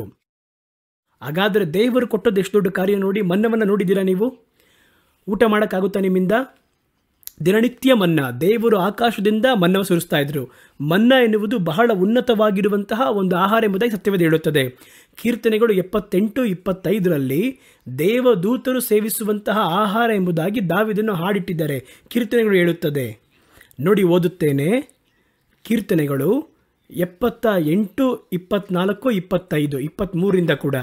ಆತನು ಮೇಘಗಳಿಗೆ ಅಪ್ಪಣೆ ಕೊಟ್ಟು ಆಕಾಶ ದ್ವಾರಗಳನ್ನು ತೆರೆದು ಸ್ವರ್ಗ ಧಾನ್ಯವಾದ ಮನ್ನವನ್ನು ಅವರಿಗೋಸ್ಕರ ಸುರಿಸಿ ಉಣ್ಣಲಿಕ್ಕೆ ಕೊಟ್ಟನು. ನೋಡಿದ್ರ, ಆಕಾಶದಲ್ಲಿರುವಂತಹ ಗ್ರೈನ್ಸ್ ಧಾನ್ಯಗಳನ್ನು ಕೊಟ್ಟರು. ಅವರಲ್ಲಿ ಪ್ರತಿಯೊಬ್ಬನ್ನು ದೇವದೂತರ ಆಹಾರವನ್ನು ಭುಜಿಸಿದನು. ನೋಡಿದ್ರ, ಆತನು ಅವರಿಗೆ ತೃಪ್ತಿ ಭೋಜನವನ್ನು ಕೊಟ್ಟನು. ಇವತ್ತಿನವರೆಗೂ ಬೇರೆ ಯಾರಿಗೂ ಸಿಗದಿರುವಂಥ ದೊಡ್ಡ ಭಾಗ್ಯ. ದಾವೀದನ ಮೊದಲುಗೊಂಡು ದೊಡ್ಡ ದೊಡ್ಡ ಪ್ರವಾದಿಗಳ ಮೊದಲುಗೊಂಡು ಯಾರಿಗೂ ಸಿಗದಿರುವ ಒಂದು ಭಾಗ್ಯ. ಪರಲೋಕದ ಮನ್ನವನ್ನು ದೇವರು ಕೊಡ್ತಾ ಇದ್ದಾರೆ. ಇವನಿಗೆ ಭಾಳ ಕಷ್ಟ. ಅದು ಈರುಳ್ಳಿ ಥರ ಬರುತ್ತಾ, ಬೆಳ್ಳುಳ್ಳಿ ಥರ ಬರುತ್ತಾ, ಒಂದು ಸೌತೆಕಾಯಿ ಥರ ಬರುತ್ತಾ? ಅದೇ ಅವನಿಗೆ ದೊಡ್ಡ ಆಹಾರ. ಯಾಕೆಂದರೆ ಮನುಷ್ಯನು ಮಣ್ಣಿಗೆ ಸೀಮಿತವಾದವನು. ಮನುಷ್ಯನ ಆಹಾರ ಪೂರ್ತಿ ನೋಡಿ ಭೂಮಿಯಿಂದನೇ ಬರುತ್ತೆ, ಮಣ್ಣಿಂದನೇ ಬರುತ್ತೆ. ಅದೇ ಅವನಿಗೆ ಸೆಟ್ ಆಗೋದು. ನಮ್ಮ ದೇಹ ಮಣ್ಣಿನಿಂದ ಉಂಟಾದದ್ದು. ನೀವು ಊಟ ಮಾಡುವ ಎಲ್ಲವನ್ನು ನೋಡಿ, ಎಲ್ಲ ಮಣ್ಣಿನಿಂದಲೇ ಬರುತ್ತೆ. ನಾವೇ ಊಟ ಮಾಡ್ತೀವಿ. ಅದೇ ಅವನಿಗೆ ರುಚಿಕರವಾಗಿ ಕಾಣಿಸುತ್ತೆ. ಇದು ಮಣ್ಣಲ್ಲದೆ ಆಕಾಶದಿಂದ ಬರುತ್ತೆ ನೋಡಿ. ಆಕಾಶದಿಂದ ಬರುವ ದೇವರ ಆಹಾರ ಅದು ಇವನಿಗೆ ಅಡ್ಜಸ್ಟ್ ಆಗ್ತಿಲ್ಲ, ಇಷ್ಟ ಆಗ್ತಿಲ್ಲ. ಈರುಳ್ಳಿ ಬೇಕು ಅಂತಾನೆ, ಬೆಳ್ಳುಳ್ಳಿ ಬೇಕು ಅಂತಾನೆ, ಮಾಂಸ ಬೇಕು ಅಂತಾನೆ. ಮನ್ನವನ್ನು ನೋಡಿ ಕಷ್ಟಪಡ್ತಾ ಇದ್ದಾನೆ. ಎಷ್ಟು ಕಠಿಣ ನೋಡಿದ್ರ ಇದು! ಮನ್ನವನ್ನು ನೋಡಿ ಇದೇನು ಊಟನ ಅಂತ ಕೇಳ್ತಾ ಇದ್ದಾನೆ. ಜನಗಳು ಹೋಗಿ ಅದನ್ನು ತೆಗೆದುಕೊಂಡು ಬಂದು ಅದನ್ನು ರುಬ್ಬಿ ತಿಂತಾಯಿದ್ರು. ಅದನ್ನು ಜೇನಲ್ಲಿ ಇಟ್ಟಂತಹ ಒಂದು ಆಹಾರವಾಗಿತ್ತು. ಅಷ್ಟೊಂದು ರುಚಿಕರವಾಗಿರುವಂಥ ಆಹಾರ ಕೂಡ ಅವನಿಗೆ ಕಷ್ಟಕರವಾಗಿತ್ತು. ನಮಗೂ ಹಾಗೆ ದೇವರು ಎಷ್ಟೊಂದು ಜ್ಞಾನ ಒಳಿತನ್ನು ಕೊಟ್ಟಿರಲು, ಎಷ್ಟೊಂದು ಆತ್ಮಿಕವಾಗಿರುವ ವರಗಳನ್ನು ದೇವರು ಅನುಗ್ರಹಿಸಿದ್ರು. ಬಹಳ ಸರಳವಾಗಿರುವ ಲೋಕದ ಕಾರ್ಯಗಳ ಮೇಲೆ ಗಮನ ಇಡ್ತೀವಿ. ಮನುಷ್ಯರು ಮಣ್ಣಾಗಿರುವುದರಿಂದ ಅವನು ಮಣ್ಣಿನ ಮೇಲೆ ಆಸೆ ಇಡ್ತಾನೆ. ದೇವರು ಮಣ್ಣಾಗಿರುವ ಮನುಷ್ಯನನ್ನು ಪರಲೋಕದ ಸ್ವಾರೂಪ್ಯದಲ್ಲಿ ಮಾರ್ಪಡಿಸಲು ಬಯಸ್ತಾರೆ. ಹಾಗಾಗಿ ಪರಲೋಕದ ಕಾರ್ಯಗಳನ್ನು ಬಯಸಲು ಹೇಳ್ತಾರೆ. ಪರಲೋಕದಲ್ಲಿ ನಮಗೆ ಬೊಕ್ಕಸವನ್ನು ಕೂಡಿಸಿರಿ ಎಂಬುದಾಗಿ ಹೇಳುತ್ತಾರೆ. ಅದು ನಮಗೆ ಕಷ್ಟಕರವಾಗಿದೆ. ಮನುಷ್ಯನ ಬಯಕೆ, ಅವನಿಗೆ ಬೇಕಾಗಿರುವ ಎಲ್ಲವನ್ನು ನೋಡಿ ಮಣ್ಣೆ. ಮನುಷ್ಯನ ಕೇಳುವ ಎಲ್ಲವೂ ಯಾವುದು ಬೇರೆ ಕಡೆಯಿಂದ ಬರುತ್ತೆ? ಎಲ್ಲ ಮಣ್ಣಿಂದನೇ ಬರುತ್ತೆ. ಒಂದು ಬೆಳ್ಳಿ, ಬಂಗಾರ, ಹಣ ಎಲ್ಲವೂ ಮಣ್ಣೆ. ಮಣ್ಣೆ ಅವನಿಗೆ ಸೌಲಭ್ಯವಾಗಿ ಕಾಣುತ್ತೆ, ಮಣ್ಣೆ ಅವನಿಗೆ ರುಚಿಯಾಗಿ ಕಾಣುತ್ತೆ. ಅದು ಮಣ್ಣಲ್ಲಿ ಇರುವವರೆಗೆ ಮಾತ್ರ. ನಿಮ್ಮ ಶರೀರ ಆತ್ಮಿಕವಾಗಿರುವ ಶರೀರವಾಗಿ ಮಾರ್ಪಟ್ಟರೆ ಮಣ್ಣಿನಿಂದ ನಿಮಗೆ ಯಾವ ಪ್ರಯೋಜನವಿಲ್ಲ. ದೇವರು ನಿಮ್ಮನ್ನು ಆತ್ಮಿಕ ದೇಹದಲ್ಲಿ ರೂಪಾಂತರ ಮಾಡಕ್ಕೆ ಬಯಸ್ತಾರೆ. ಆದರೆ ಮನುಷ್ಯರು ತಂತ್ರವಾಗಿ ನಿಮ್ಮನ್ನು ಮಣ್ಣನ್ನು ಬಯಸುವಂತೆ ಮಾಡ್ತಾರೆ. ಮಣ್ಣೆ ಐಶ್ವರ್ಯ ಎಂಬುದಾಗಿ ಹೇಳುತ್ತಾರೆ. ನೋಡಿ, ಅಷ್ಟು ದೊಡ್ಡ ಮನ್ನವನ್ನು ಕೊಟ್ಟು ಅದೇ ಅವನಿಗೆ ಕಷ್ಟ ಆಗ್ತಿದೆ ಅಂತ ನೋಡೋದಾದರೆ ಆಶ್ಚರ್ಯ ತಾನೇ ಅದು. ದೂತರ ಆಹಾರ ಇವರಿಗೆ ಅನ್ಯ ಕಾರ್ಯವಾಗಿತ್ತು. ಏಕೆಂದರೆ ನಮಗೆ ಈರುಳ್ಳಿ ಬೇಕು, ಬೆಳ್ಳುಳ್ಳಿ ಬೇಕು, ಅದರ ವಾಸನೆ ಚೆನ್ನಾಗಿ ಬರುತ್ತಾ? ನೋಡಿ, ಅದು ಮಣ್ಣಿನ ಒಂದು ಮಾರ್ಪಟ್ಟಂಥ ಕಾರ್ಯವೇ ನಾವು ಉಪಯೋಗ ಮಾಡುವಂತಹ ಕಾರ್ಯಗಳೆಲ್ಲವೂ ಕೂಡ. ಮುಂದಿನ ಕಾರ್ಯವನ್ನು ನೋಡಿ, ಒಂದೇ ಒಂದು ಕಾರ್ಯವನ್ನು ನೋಡೋಣ. ದಾವೀದನ ಒಂದು ಎದ್ದೇಳುವಿಕೆ, ಹೊರಡುವಿಕೆ. ದಾವೀದನು ಎದ್ದನು. ಎಲ್ಲಿಂದ ಎದ್ದ? ಕರ್ತನು ಅವರನ್ನು ಎಬ್ಬಿಸಿದರು. ಕುರಿಗಳ ಹಿಂದೆ ಓಡುತ್ತಾ ಇದ್ದಂತಹ ದಾವೀದನನ್ನು ಅವನು ಎದ್ದು ದೇವರ ಮಂದೆಯನ್ನು ಮೇಯಿಸುವುದಕ್ಕೆ ಹೊರಟ. ತನ್ನ ಸ್ವಂತ ಮಂದೆಯನ್ನ ಮೇಯಿಸುತ್ತಾ ಇದ್ದವನು, ತನ್ನನ್ನು ಮೇಯಿಸುತ್ತಾ ಇದ್ದವನು ದೇವರ ಮಂದೆಯನ್ನು ಮೇಯಿಸುವುದಕ್ಕೆ ಹೊರಟು ಹೋದ. ದಾವೀದನು ತನ್ನ ಮಂದೆಯನ್ನು ಬಿಟ್ಟು ಎದ್ದು ದೇವರ ಮಂದೆಯನ್ನು ಮೇಯಿಸುವುದಕ್ಕೆ ಹೊರಟಿದ್ದು ಸತ್ಯವೇದದಲ್ಲಿ ಹೇಳಲ್ಪಟ್ಟಿದೆ. ದಾವೀದನು ಮುಂಚಿತವಾಗಿಯೇ ನೋಡ್ರಿ, ಕುರಿಗಳನ್ನು ಇಟ್ಟು ಮೇಯಿಸುತ್ತಾ ಇದ್ದಂತಹ ಒಬ್ಬ ಕುರುಬಾತ. ಸತ್ಯವೇದ ಹೇಳುತ್ತದೆ, ಆದರೆ ಅವನು ಮೇಯಿಸುತ್ತಿದ್ದಂತಹ ಆ ಮಂದೆ ತನ್ನ ಒಂದು ಸ್ವಂತ ಮಂದೆ, ತನ್ನ ತಂದೆಗೆ ಸೀಮಿತವಾದದ್ದು. ಇದರಿಂದ ಅವನು ದೇವರ ಕಾರ್ಯವನ್ನು ಮಾಡಬೇಕು ಅಂದರೆ ತಾನು ಸ್ವಂತವಾಗಿಟ್ಟು ಮೇಯಿಸುತ್ತಾ ಇದ್ದಂತಹ, ಸ್ವಂತವಾಗಿ ತಾನು ಅನುಭವಿಸಿದಂತಹ ಕಾರ್ಯವನ್ನು ಬಿಡಬೇಕು. ಸತ್ಯವೇದ ಹೇಳುತ್ತದೆ. 1 ಸಮುವೇಲನ ಪುಸ್ತಕ 17ನೇ ಅಧ್ಯಾಯ 20ನೇ ವಾಕ್ಯದಲ್ಲಿ ನೋಡಿ, ದೇವರು ಅವನನ್ನು ಬೇರೆ ಉದ್ದೇಶಕ್ಕಾಗಿ ಎದ್ದು ಹೋಗುವಂತೆ ಮಾಡ್ತಾರೆ. ದಾವೀದನು ಮುಂಜಾನೆ ಎದ್ದು 1 ಸಮುವೇಲ 17:20 ಓದ್ತಾ ಇದ್ದೀನಿ. ದಾವೀದನು ಮುಂಜಾನೆ ಎದ್ದು ಕುರಿಗಳನ್ನು ಕಾವಲಿನವರ ಕೈಗಳಿಗೆ ಬಿಟ್ಟು ಇಷಾಯನು ತನಗೆ ಹೇಳಿದ ಹಾಗೆ ತೆಗೆದುಕೊಂಡು ಹೋಗಿ ರಥಗಳು ಇರುವಂತಹ ಸ್ಥಳಕ್ಕೆ ಬಂದನು. ಸೈನ್ಯವು ಅಲ್ಲಿ ಯುದ್ಧಕ್ಕೋಸ್ಕರವಾಗಿ ಆರ್ಭಟಿಸುತ್ತಾ ಇದ್ದವು. ಆಗ ದೇವರು ಅವನನ್ನು ಬೇರೆ ಒಂದು ಸ್ಥಳಕ್ಕೆ ನಡೆಸ್ತಾ ಹೋಗ್ತಾ ಇದ್ದಾರೆ. ತನ್ನ ಸ್ವಂತ ಮಂದೆಯಿಂದ ಅವನು ಹೊರಬಂದು ದೇವರ ಚಿತ್ತವನ್ನು ನೆರವೇರಿಸುವುದಕ್ಕೆ ಅವನು ತನ್ನ ಸ್ವಂತ ಮಂದೆಯನ್ನು ಕಳಕೊಳ್ಳುವಂತೆ ಆಯಿತು. ನಾವು ಕೂಡ ನೋಡಿ, ಕೆಲವೊಮ್ಮೆ ಸ್ವಂತವಾಗಿ ಕೆಲವೊಂದು ಕಾರ್ಯವನ್ನಿಟ್ಟು ಅದನ್ನಿಟ್ಟು ನಾವು ಒದ್ದಾಡ್ತಿರ್ತೀವಿ. ಅದು ನಮಗೆ ದೊಡ್ಡ ಥರ ಕಾಣುತ್ತೆ. ಕರ್ತನು ಆ ಸ್ಥಳದಿಂದ ನಿಮ್ಮನ್ನು ಮುಂದೆ ನಡೆಸುವುದಕ್ಕೆ ನೋಡ್ತಾ ಇದ್ದಾರೆ. ಅದಕ್ಕಿಂತ ಮೇಲಾಗಿರುವ ಒಂದನ್ನು ಕೊಡುವುದಕ್ಕೋಸ್ಕರ 2 ಸಮುವೇಲನ ಪುಸ್ತಕ 7ನೇ ಅಧ್ಯಾಯ 8ನೇ ವಾಕ್ಯ ಹೇಳುತ್ತದೆ, ಇದಲ್ಲದೆ ನೀನು ನನ್ನ ಸೇವಕನಾದ ದಾವೀದನಿಗೆ ಹೇಳಬೇಕಾದದ್ದೇನೆಂದರೆ, ಸೇನಾಧೀಶ್ವರನಾದ ಯೆಹೋವನು ಹೀಗನ್ನುತ್ತಾನೆ, ಕುರಿಗಳ ಹಿಂದೆ ಹೋಗುತ್ತಿದ್ದ ನಿನ್ನನ್ನು ಅಡವಿಯಿಂದ ತೆಗೆದುಕೊಂಡು ನನ್ನ ಪ್ರಜೆಗಳಾದ ಇಸ್ರಾಯೇಲ್ಯರ ಮೇಲೆ ನಾಯಕನಾಗಿ ನೇಮಿಸಿದೆನು ಎಂಬುದಾಗಿ ವಾಕ್ಯವು ಹೇಳುತ್ತದೆ. ನೋಡಿದ್ರ, ಕೆಲವು ಸಂದರ್ಭದಲ್ಲಿ ದೇವರು ನಮಗೆ ಅನುಕೂಲವಾದ, ಬಯಸುವ, ಪ್ರೀತಿಸುವ ಒಂದನ್ನು ನಮ್ಮಿಂದ ತೆಗೆಯುವುದಕ್ಕೆ ಮುಂದಾಗ್ಬೋದು. ಮನಸ್ಸೋತು ಹೋಗಬೇಡಿ. ಅದಕ್ಕಿಂತ ಮೇಲಾಗಿರುವ ಒಂದರ ಕಡೆಗೆ ದೇವರು ನಮ್ಮನ್ನು ಮುನ್ನಡೆಸ್ತಾ ಇರ್ತಾರೆ. ಆಡುಗಳ ಹಿಂದೆ ತಿರುಗಾಡ್ತಾ ಇದ್ರು, ನಿನ್ನನ್ನು ತೆಗೆದು ನನ್ನ ಮಂದೆಯನ್ನು ಮೇಯಿಸಬೇಕು. ನಾವು ಕೂಡ ಸ್ವಾರ್ಥವಾಗಿ ಕೆಲವೊಂದು ಕಾರ್ಯವನ್ನಿಟ್ಟು ಮೇಯ್ತಾ ಇದ್ವಿ, ಹಲವಾರು ಕಾರ್ಯಗಳನ್ನು ಮಾಡ್ತಾ ಇದ್ವಿ. ದೇವರು ಹೇಳ್ತಾರೆ, ಮೇಲಾಗಿರುವ ಕರುವಿಕೆಯನ್ನು, ಒಂದು ದರ್ಶನವನ್ನು ನಿನಗೋಸ್ಕರವಾಗಿ ಇಟ್ಟಿದ್ದೇನೆ, ಇದನ್ನು ಬಿಡಬೇಕು, ಅಥವಾ ಇದು ಜೀವನಾಧಾರ ಬಿಡಬೇಕು, ಇದಕ್ಕಿಂತ ದೊಡ್ಡದು ಒಂದು ಬರ್ತಾ ಇದೆ. ದೇವರೇ, ಆ ಕುರಿಗಳು ಎಷ್ಟು ನನಗೆ ಸ್ವಂತವಾದವುಗಳು. ಆ ಮಂದೆಯನ್ನು ನೀವು ಮೇಯಿಸೋರನ್ನ ಗಮನಿಸಿ ನೋಡಿದ್ರೆ, ಏನೋ ವ್ಯಕ್ತಿಗಳೊಂದಿಗೆ ಅವರು ಮಾತಾಡೋ ರೀತಿಯಲ್ಲಿ ಕುರಿಗಳ ಹತ್ರ ಮಾತಾಡ್ತಾ ಇರ್ತಾರೆ.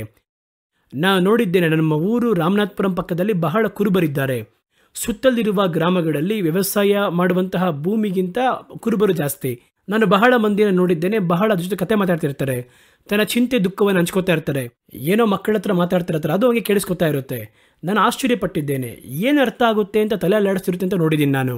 ಹಾಗಾಗಿ ಅಷ್ಟೊಂದು ಪ್ರೀತಿ ಮಾಡಿದಂತಹ, ಬಯಸಿದ ಆ ಕುರಿ ಮಂದೆಯನ್ನು ಕಳಕೊಳ್ಳುವಂತೆ ಮಾಡಿ ದೇವರದನ್ನು ಬಿಟ್ಟು ಹೊರಬರುವಂತೆ ಹೇಳಿ ಅವನಿಗೆ ಜೀವನಾಧಾರವಾಗಿದ್ದಂತಹ ಕಾರ್ಯವನ್ನು ತೆಗೆದು, ಕಷ್ಟವೇ ಅದು, ಆದರೆ ಅದಕ್ಕಿಂತ ನಿಮ್ಮ ಸ್ವಾರ್ಥಕ್ಕಿಂತ ನಾನು ಕೊಡುವಂತಹ ಕೆಲಸವನ್ನು ಮಾಡು, ಅದಕ್ಕೋಸ್ಕರವಾಗಿ ಹೊರಡುವಂತೆ ಮಾಡಿದರು. ಸತ್ಯವೇದ ಹೇಳಿತು, ದಾವೀದನು ತನ್ನ ಸ್ವಂತ ಮೇವನ್ನು ಬಿಟ್ಟು ಎದ್ದು ಹೊರಟು ಹೋದನು, ಮೇಲಾಗಿರುವಂತಹ ಕಾರ್ಯಗಳಲ್ಲಿ ಹೆಚ್ಚಿಸಲ್ಪಡುವ ಹಾಗೆ. ಇಲ್ಲೇ ಅವರು ಕೊನೆಯವರೆಗೂ ಇದ್ದರೆ ಕುರಿಮಂದೆ ಬೇಕಾದ್ರೆ ಹೆಚ್ಚಾಗಿರ್ಬೋದು, ಆದರೆ ಅವರು ಒಬ್ಬ ಕುರುಬನಾಗಿ ಮಾತ್ರ ಇಡ್ತಾ ಇದ್ರು. ಅವರು ಅದನ್ನು ಒದರಿ ಹೊರಟು ಬಂದದ್ರಿಂದ ಅವರು ಮೇಲಾಗಿ ಹೆಚ್ಚಿಸಲ್ಪಟ್ಟರು, ಅರಸನ ಹಾಗೆ ಸಿಂಹಾಸನದ ಮೇಲೆ ಕುಳ್ಳರಿಸಲ್ಪಟ್ಟರು. ಹಾಗಾಗಿ ನಿಮಗೆ ಪ್ರಿಯವಾಗಿ ತೋಚುವಂಥವುಗಳನ್ನು, ಕ್ರಿಸ್ತನನ್ನು ಅರಿಯುವಂತಹ ಅರಿವಿಗೋಸ್ಕರವಾಗಿ ನಷ್ಟ ಎಂದು ಕಸವೆಂದು ಎಣಿಸಿದೆ ಎಂಬುದಾಗಿ ಹೇಳುತ್ತಾರೆ. ಶಿಷ್ಯರನ್ನು ನೋಡಿ, ಹಾಗೆ ಅವರು ಹುಟ್ಟಿದ್ರಿಂದ ಸಮುದ್ರಕ್ಕೆ ಹೋಗುವುದು, ಅವರ ತಂದೆಯೊಂದಿಗೆ ಹೋಗಿರ್ತಾರೆ, ಮೀನು ಹಿಡಿಯುವುದಕ್ಕೆ ಹೋಗಿರ್ತಾರೆ, ಬಲೆ ಹಾಕುವುದಕ್ಕೆ ರೂಢಿಯಾಗಿರುತ್ತೆ. ಅದುವೇ ಅವರಿಗೆ ಊಟವನ್ನು ಹಾಕಿತ್ತು, ಅವರೇ ಅವರ ಜೀವನಾಧಾರವಾಗಿ ಇತ್ತು. ಅವರನ್ನು, ಅವರ ಕುಟುಂಬವನ್ನು ಬದುಕಿಸಿದ್ದೇ ಅದುವೇ. ಆದರೆ ದೇವರು ಕರೆದಾಗ ಅವರು ಅದನ್ನು ಹಿಡ್ಕೊಂಡು ಅಳ್ಳಲಿಲ್ಲ, ಅದನ್ನು ತಕ್ಷಣ ಬಿಟ್ಟು ಬರುವುದಕ್ಕೆ ಸಮ್ಮತಿಸಿದರು. ಮತ್ತಾಯನ ಸುವಾರ್ತೆ 4ನೇ ಅಧ್ಯಾಯ 18ನೇ ವಾಕ್ಯದಿಂದ 22ರವರೆಗೂ ಓದ್ ನೋಡ್ರಿ. ಯೇಸು ಗಲಿಲಾಯ ಸಮುದ್ರದ ತೀರದಲ್ಲಿ ನಡೆಯುತ್ತಿರುವಾಗ ಇನ್ನು ಯೇಸುವಿನ ಅದ್ಭುತಗಳು ಪ್ರಕಟವಾಗಿಲ್ಲ, ಶಕ್ತಿ ಪ್ರಕಟವಾಗಿಲ್ಲ, 5,000 ಮಂದಿ ಸುದ್ದಿ ಕೇಳಿಲ್ಲ, ಏನು ಗೊತ್ತಿಲ್ಲ. ಯೇಸು ಸಮುದ್ರ ತೀರದಲ್ಲಿ ನಡೆಯುತ್ತಾ ಇರಬೇಕಾದ್ರೆ ಮೀನುಗಳು ನಡೆಯುತ್ತಿದ್ದವರಾಗಿರುವ ಇಬ್ಬರು ಸಹೋದರರಾಗಿರುವ ಪೇತ್ರನು ಹೇಳಲ್ಪಟ್ಟಂತಹ ಸೀಮೋನನು, ಅವನ ಸಹೋದರನಾಗಿರುವ ಅಂದ್ರೆಯನು ಸಮುದ್ರದಲ್ಲಿ ಬಲೆಯನ್ನಾಕುತ್ತಿರುವಾಗ ಅವರನ್ನು ಕಂಡು, ನನ್ನ ಹಿಂದೆ ಬನ್ನಿರಿ, ನಿಮ್ಮನ್ನು ಮನುಷ್ಯರನ್ನು ಹಿಡಿಯುವವರನ್ನಾಗಿ ಮಾಡ್ತೀನಿ ಅಂತ ಹೇಳಿದರು. ಯೋಚನೆ ಮಾಡಿ ನೋಡಿ, ಹಾಗಾದರೆ ಈ ವ್ಯಕ್ತಿ ಏನು ಕೇಳಿರಬೇಕು? ಮನುಷ್ಯರನ್ನು ಹಿಡಿದು ನಾವೇನು ಮಾಡ್ತೀವಿ ಅಂತ ಕೇಳಬೇಕಾಗಿತ್ತು. ಮೀನು ಹಿಡಿದ್ರೆ ಮಾರಾಟ ಮಾಡ್ಬೋದು, ಸಾರು ಮಾಡ್ಬೋದು, ಊಟ ಮಾಡ್ಬೋದು, ಒಂದು 4 ಕಾಸು ಸಂಪಾದನೆ ಮಾಡ್ಬೋದು. ಮನುಷ್ಯನ ಹಿಡಿದು ನಾವೇನು ಮಾಡ್ತೀವಿ ಅದೆಲ್ಲ ಅವನಿಗೆ ಕೇಳಲಿಲ್ಲ. ಅಲ್ಲಿ ಹೇಳುವುದು ಯಾರು? ಅದರಲ್ಲಿ ನನಗೇನು ಲಾಭ ಬರುತ್ತದೆ? ಅದುವೇ ಆ ದಿನಗಳಲ್ಲಿ ಶಿಷ್ಯರು, ಅದುವೇ ಸೇವೆ. ಬರಬೇಕಾದ್ರೆ ನಮಗೇನು ಸಿಗುತ್ತೆ? ಆ ರೀತಿ ಅಲ್ಲ. ಅವರು ಕರೀತಾರಷ್ಟೇ. ತಕ್ಷಣ ಬಲೆಯನ್ನು ಬಿಟ್ಟು ಅವರನ್ನು ಹಿಂಬಾಲಿಸಿ ಬರುವುದಕ್ಕೆ ಸಮ್ಮತಿಸಿದರು. ನನ್ನ ಹಿಂದೆ ಬನ್ನಿರಿ, ನಿಮ್ಮನ್ನು ಮನುಷ್ಯರನ್ನು ಹಿಡಿಯುವವರಾಗಿ ಮಾಡ್ತೀನಿ ಅಂತ ಹೇಳಿದರು. ತಕ್ಷಣ ಅವರು ಬಲೆಗಳನ್ನು ಬಿಟ್ಟು ಪ್ರತ್ಯುತ್ತರವಾಗಿ ಏನು ಮಾತಾಡಲಿಲ್ಲ. ಅಬ್ರಹಾಮನನ್ನು ಕಳಿಸ್ತೀನಿ ಅಂತ ಹೇಳಿದ ಕೂಡಲೇ ಹೊರಟು ಹೋದರು. ಅದೇ ರೀತಿ ಎಲ್ಲಿ ಏನು ಅಂತ ಅವರು ಏನೂ ಕೇಳಲಿಲ್ಲ, ಹೊರಟು ಹೋದರು. ಇಲ್ಲಿ ನೋಡಿ, ಇವರು ಬಲೆಗಳನ್ನು ಬಿಟ್ಟು ಅವರ ಹಿಂದೆ ಹೋದರು. ಅವರು ಆ ಸ್ಥಳವನ್ನು ಬಿಟ್ಟು ಹೊರಟು ಹೋಗಬೇಕಾದ್ರೆ ಬೇರೆ ಇಬ್ಬರು ಸಹೋದರರಾಗಿರುವ ಜೆಬದಾಯನ ಮಗನಾಗಿರುವ ಯಾಕೋಬನು, ಅವನ ತಮ್ಮನಾದ ಯೋಹಾನನು ತಮ್ಮ ತಂದೆ ಜೆಬದಾಯನೊಂದಿಗೆ ಹಡಗಿನಿಂದ ತಮ್ಮ ಬಲೆಗಳನ್ನು ಅವರು ಸರಿಪಡಿಸುತ್ತಿದ್ದಾಗ ಅವರನ್ನು ಕಂಡು ಅವರನ್ನು ಕರೆದರು. ತಕ್ಷಣ ಅವರು ಹಡಗನ್ನು ತಂದೆಯನ್ನು ಬಿಟ್ಟು ಅವನ ಹಿಂದೆ ಹೋದರು. ನೋಡಿದ್ರ, ಯಾತಕ್ಕೋಸ್ಕರ ಹೋಗ್ತಾ ಇದ್ದೀವಿ, ಏನಕ್ಕೆ ಹೋಗ್ತಾ ಇದ್ದೀವಿ? ಇವ್ರು ನಂಬಿ ಹೋಗ್ತಾ ಇದೀವಲ್ವಾ? ಇವರ ಹಿನ್ನೆಲೆ ಏನು? ಇವರ ಆಸ್ತಿಯ ಮೌಲ್ಯ ಏನು? ಇವ್ರ ಹಿಂದೆ ನಾವು ಹೋಗ್ತಾ ಇದೀವಲ್ಲ, ಇವರ ಒಂದು ಕಾರ್ಯ ಏನು? ನಮಗೆ ವಯಸ್ಸಾದ ಕಾಲದಲ್ಲಿ ಪೆನ್ಷನ್ ಕೊಡ್ತಾರಾ? ಏನು, ಯಾರು, ಏನು ಗೊತ್ತಿಲ್ಲ ಅವರಿಗೆ. ಕರೆಯುತ್ತಾರೆ. ಅವರನ್ನು ನೋಡಿದ್ರು. ಅವರ ಬಳಿ ಸತ್ಯವಿದೆ, ಅವರ ಬಳಿ ನಿಜವಿದೆ, ಅವರ ಮಾತಲ್ಲಿ ಪ್ರೀತಿ ಇದೆ. ತಕ್ಷಣ ಅವರು ಬಲಿಯನ್ನು ಬಿಟ್ಟು ಹಿಂದೆ ಹೋದರು. ನೋಡ್ರಿ, ಕೊನೆಯದಾಗಿ ತಮ್ಮ ಜೀವನವನ್ನು ಕೊಡುವವರೆಗೂ ಅವರು ದೇವರ ಓಟದಲ್ಲಿ ಎಡಬಿಡದೆ ಓಡಿದರು. ಇವರಿಗೆ ಯಾವ ಘನ ಸಿಕ್ಕಿತು ಗೊತ್ತಾ? ದಾವೀದನು ಕುರಿಗಳನ್ನು ಬಿಟ್ಟು ದೇವರ ವಾಕ್ಯಕ್ಕೆ ವಿಧೇಯನಾಗಿ ಹೊರಟು ಹೋದಾಗ ಸಿಂಹಾಸನ ಸಿಕ್ಕಿತು. ಇವರಿಗೇನು ಸಿಕ್ಕಿತು? ಎಲ್ಲವನ್ನ ಬಿಟ್ಟು ನಿಮ್ಮನ್ನು ಹಿಂಬಾಲಿಸಿದ್ವಲ್ಲ, ನನಗೇನು ಸಿಗುತ್ತದೆ? ಅವರು ಕೇಳಿದ್ರು, ಈ ಲೋಕದಲ್ಲಿ ಏನು ಸಿಗುತ್ತು ಅಂತ ಕೇಳಲಿಲ್ಲ, ನಮಗೆ ಆತ್ಮಿಕ ಸ್ಥಿತಿಯಲ್ಲಿ ಏನು ಸಿಗುತ್ತೆ ಎಂಬುದಾಗಿ ಅವರು ಕೇಳಿದರು. ನೋಡಿ, ಸತ್ಯವೇದ ಹೇಳುತ್ತದೆ, ಪ್ರಕಟಣೆಯ ಪ್ರವಾದನೆ ಗ್ರಂಥ 21ನೇ ಅಧ್ಯಾಯ 14ನೇ ವಾಕ್ಯ. ಅದರಲ್ಲಿ ಹೇಳ್ತಾರೆ, ಪಟ್ಟಣದ ಪ್ರಾಕಾರಕ್ಕೆ 12 ಅಸ್ತಿವಾರಗಳಿದ್ದವು, ಅವುಗಳ ಮೇಲೆ ಯಜ್ಞದ ಕುರಿಯಾದಾತನ 12 ಮಂದಿ ಅಪೋಸ್ತಲರ ಹೆಸರುಗಳಿದ್ದವು. 13-14ರಲ್ಲಿ ನೋಡಿ, ಆರಂಭದಲ್ಲಿ ಹೇಳ್ತಾರೆ, ಪಟ್ಟಣದ ಪರಲೋಕದಲ್ಲಿರುವಂತಹ ಪರಮ ಯೆರೂಸಲೇಮ್, ಪರಲೋಕದಲ್ಲಿರುವಂತಹ ಆ ಪಟ್ಟಣಕ್ಕೆ 12 ಅಸ್ತಿವಾರಗಳಿದ್ದವು, 12 ಕಲ್ಲುಗಳು. ಅದುವೇ ಆ ಪಟ್ಟಣವನ್ನು ಹೊರುತ್ತಿರುವಂತಹ ಅಸ್ತಿವಾರದ ಕಲ್ಲುಗಳು. ಅವುಗಳ ಮೇಲೆ ಯಜ್ಞದ ಕುರಿಯಾದಾತನ 12 ಮಂದಿ ಅಪೋಸ್ತಲರ ಹೆಸರುಗಳಿದ್ದವು. ನೋಡಿದ್ರೆ, ಗಮನಿಸಿದ್ರ? ನೋಡಿ, ಇವರನ್ನು ಪರಲೋಕದಲ್ಲಿ ಹೊರುವಂತಹ ಪರಲೋಕದ ನಗರದ ಅಸ್ತಿವಾರಗಳ 12 ಹೆಸರೇ. ಅವರ ಹೆಸರು ಪರಲೋಕದಲ್ಲಿ ಒಂದು ಪುಸ್ತಕದಲ್ಲಿ ಬರೆಯಲ್ಪಟ್ಟದ್ದಲ್ಲ. ಸತ್ಯವೇದ ಹೇಳುತ್ತಲ್ಲ, ಕರ್ತನು ತಮ್ಮ ಜ್ಞಾಪಕ ಪುಸ್ತಕದಲ್ಲಿ ನಮ್ಮ ಹೆಸರುಗಳನ್ನು ಜೀವ ಪುಸ್ತಕದಲ್ಲಿ ಬರೆದಿಟ್ಟಿದ್ದೇನೆ ಎಂಬುದಾಗಿ ಹೇಳ್ತಾರಲ್ಲ, ಪುಸ್ತಕದಲ್ಲ, ಅದೆಲ್ಲ ನಮಗೆ. ಆದರೆ ಅಪೋಸ್ತಲರನ್ನು ನೋಡಿ, ಎಷ್ಟು ದೊಡ್ಡ ಕಾರ್ಯವನ್ನು ಮಾಡಿ ಅವರು ಅಸ್ತಿವಾರವಾಗಿದ್ದರಿಂದ ಅವರ ಹೆಸರುಗಳು ಅಸ್ತಿವಾರದಲ್ಲಿ ಮುದ್ರಿಸಲ್ಪಟ್ಟಿತ್ತು. ಇವರ ಒಂದು ಉಪದೇಶದ ಅಸ್ತಿವಾರದಲ್ಲಿಯೇ ಆ ಒಂದು ನಗರವೇ ಕಟ್ಟಲ್ಪಟ್ಟದಾಗಿತ್ತಂತೆ. ಎಷ್ಟು ದೊಡ್ಡ ಭಾಗ್ಯವನ್ನು ಕೊಟ್ಟಿದ್ದಾರೆ, ಎಷ್ಟು ದೊಡ್ಡ ಒಳಿತು ಅವರಿಗೆ ಬಂದು ತಲುಪಿದ. ಯೋಚನೆ ಮಾಡಿ ನೋಡಿ, ಎಷ್ಟು ದೊಡ್ಡ ಮಹಿಮೆ. ಈ ಒಂದು ಮಹಿಮೆ ಲೋಕದ ಮಹಿಮೆಯಂತೆ ಅಲ್ಲ, ನಿತ್ಯವಾಗಿರುವ 12 ಮಂದಿ ಹೆಸರುಗಳು ಪರಲೋಕದಲ್ಲಿ ಕೊಂಡಾಡಲ್ಪಡುತ್ತವೆ. ಪರಲೋಕದಲ್ಲಿ ಕೊಂಡಾಡಲ್ಪಡುವಂತಹ ಶಿಷ್ಯರ ಹೆಸರುಗಳು, ಅದನ್ನೇ ಸತ್ಯವೇದ ಹೇಳುತ್ತದೆ. ಹಾಗಾಗಿ ಅದಕ್ಕೆ ನಾವು ಕಳಕೊಳ್ಳಬೇಕು. ಹಾಗಾಗಿ ಇವಾಗೋಗಿ ನೀವು ಕೇಳಿದ್ರೆ ಅವ್ರು ಹೇಳ್ತಾರೆ ನಿಮಗೆ, ಒಂದು ಬಲೆಯನ್ನು ಬಿಟ್ಟದಕ್ಕ ಇಷ್ಟೊಂದು ದೊಡ್ಡ ಭಾಗ್ಯ, ಒಂದು ಮೀನನ್ನು ಬಿಟ್ಟದಕ್ಕ ಇಷ್ಟು ದೊಡ್ಡ ಒಂದು ಭಾಗ್ಯ, ನಮ್ಮ ಕೆಲಸವನ್ನು ಬಿಟ್ಟದಕ್ಕ ನಮಗೆ ಇಷ್ಟು ದೊಡ್ಡ ಭಾಗ್ಯವನ್ನು ಕೊಟ್ಟಿದ್ದೀರಾ? ಹೌದು, ಕರ್ತನಿಗೋಸ್ಕರವಾಗಿ ಕಳಕೊಂಡವನು ಯಾರೂ ದರಿದ್ರನಾಗುವುದಿಲ್ಲ. ನಮ್ಮ ಐಶ್ವರ್ಯ ಲೋಕದ ಐಶ್ವರ್ಯ ಅಲ್ಲ, ಅದು ಪರಲೋಕದಲ್ಲಿರುವಂಥ ಐಶ್ವರ್ಯ. ಹಾಗಾಗಿ ಅದನ್ನು ದೇವರು ಅವರಿಗೆ ಕೊಟ್ಟು ಅವರನ್ನು ಮಹಿಮೆ ಪಡಿಸಿದರು. ನೋಡಿ, ಇಲ್ಲಿ ಬಾಳಿದಾಗ ಅವರು ಅರದೇಶಿಯಾಗಿ ಪರದೇಶಿಯಾಗಿದ್ರಲ್ಲ. ಇಲ್ಲಿ ಬಾಳ್ತಿರ್ಬೇಕಾದ್ರೆ ಅವರಿಗೆ ಭೂಮಿ ಸ್ವಂತವಾಗಿ ಎಣಿಸಲ್ಪಡಲಿಲ್ಲ. ಇವೆಲ್ಲ ಬಯಸಿಯೇ ಅವರು ಬಂದದ್ದು. ಒಡೆಯಲ್ಪಟ್ಟು, ಕಷ್ಟಪಡಿಸಲ್ಪಟ್ಟು, ಓಡಿಸಲ್ಪಟ್ಟು, ಎಲ್ಲ ಕಡೆ ಬಚ್ಚಿಟ್ಟುಕೊಂಡು ಸೇವೆ ಮಾಡಿ ಅವರ ಪ್ರತಿಫಲ ಪರಲೋಕದಲ್ಲಿ ಅಧಿಕವಾಗಿ ಎಣಿಸಲ್ಪಟ್ಟಿತು. ಹಾಗಾಗಿ ಒಂದನ್ನು ಬಿಟ್ಟು ನೀವು ಎದ್ದು ಹೊರಟ್ರೆ ಮಾತ್ರನೇ ಮತ್ತೊಂದನ್ನು ನೀವು ಪಡೆದುಕೊಳ್ಳಲು ಸಾಧ್ಯ. ನೀವು ಕರ್ತನ ಚಿತ್ತಕ್ಕನುಸಾರವಾಗಿ, ಕರ್ತನ ನಾಮದ ಮಹಿಮೆಗೋಸ್ಕರವಾಗಿ ನಿಮಗೆ ಲಾಭವಾಗಿ ತೋಚಿದ್ದನ್ನು ಬಿಟ್ಟು ನೀವು ಎದ್ದು ಹೊರಡುವಾಗ ಮೇಲಾಗಿರುವ ಒಂದು ದೊಡ್ಡ ಒಳಿತನ್ನು ದೇವರು ನಿಮಗೋಸ್ಕರವಾಗಿ ಇಟ್ಟಿದ್ದಾರೆ ಎನ್ನುವುದರಲ್ಲಿ ಮರೆಯಬಾರದು. ಇದರಲ್ಲಿ ಒಂದು ಶಾರ್ಟ್ಕಟ್ಟನ್ನು ನೀವು ಬಯಸಿ, ದೇವರೇ ನಾವು ಇರುವ ಸ್ಥಳದಲ್ಲೇ ಇರ್ತೀವಿ, ನಮ್ಮನ್ನು ಆಶೀರ್ವಾದ ಮಾಡ್ರಿ, ದೇವರೇ ನಾವು ಊರೆನ್ನುವಂಥ ಊರಲ್ಲೇ ಇರ್ತೀನಿ, ನನ್ನ ವಂಶವನ್ನು ಅಧಿಕರಿಸುವಂತೆ ಮಾಡಿ ಒಂದು ಮಗು ಕೊಟ್ಟರೆ ಸಾಕು ನನಗೆ, ನಾನು ಇಲ್ಲೇ ಇರ್ತೀನಿ ಎಂಬುದಾಗಿ ಕೇಳುವಂಥದ್ದು.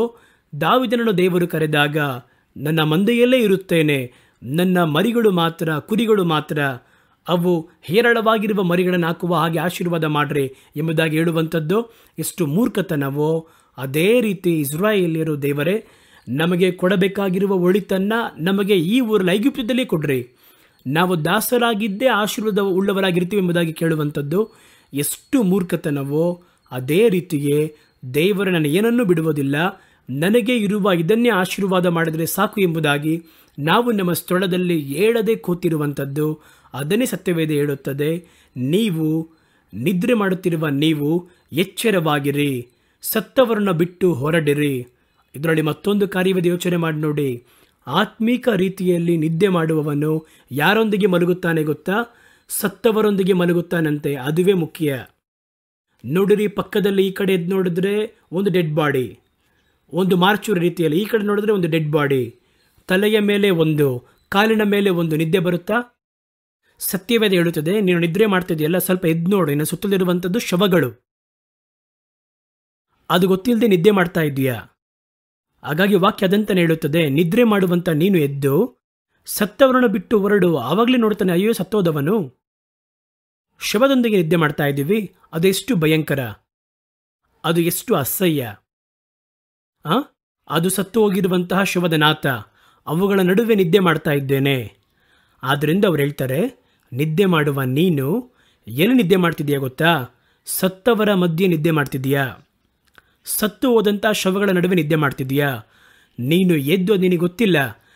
ಎದ್ದು ನೋಡುವುದಾದರೆ ನಿನಗೆ ಅರ್ಥ ಆಗುತ್ತೆ, ನಾನು ಎಲ್ಲಿದ್ದೀನಿ, ನನ್ನ ಅಸ್ಥಿವಾರ ಎಲ್ಲಿದೆ, ನಾನು ಎಲ್ಲಿ ಏನನ್ನ ಬಯಸು ಯಾವುದರ ನಡುವೆ ಮಲಗಿದ್ದೇನೆ. ನಾನು ನಿದ್ದೆ ಮಾಡೋದು ನಿನಗೆ ಗೊತ್ತಾಗ್ತಿಲ್ಲ. ಎದ್ದರೆ ಗೊತ್ತಾಗುತ್ತೆ.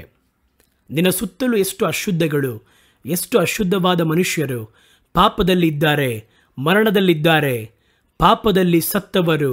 ಸತ್ಯವೇದ ಹೇಳುತ್ತದೆ, ಈ ಸತ್ತು ಹೋದವರ ನಡುವೆ ನೀವು ನಿದ್ದೆ ಮಾಡೋದ್ರಿಂದ ಅಲ್ಲಿದ್ದೀರಾ.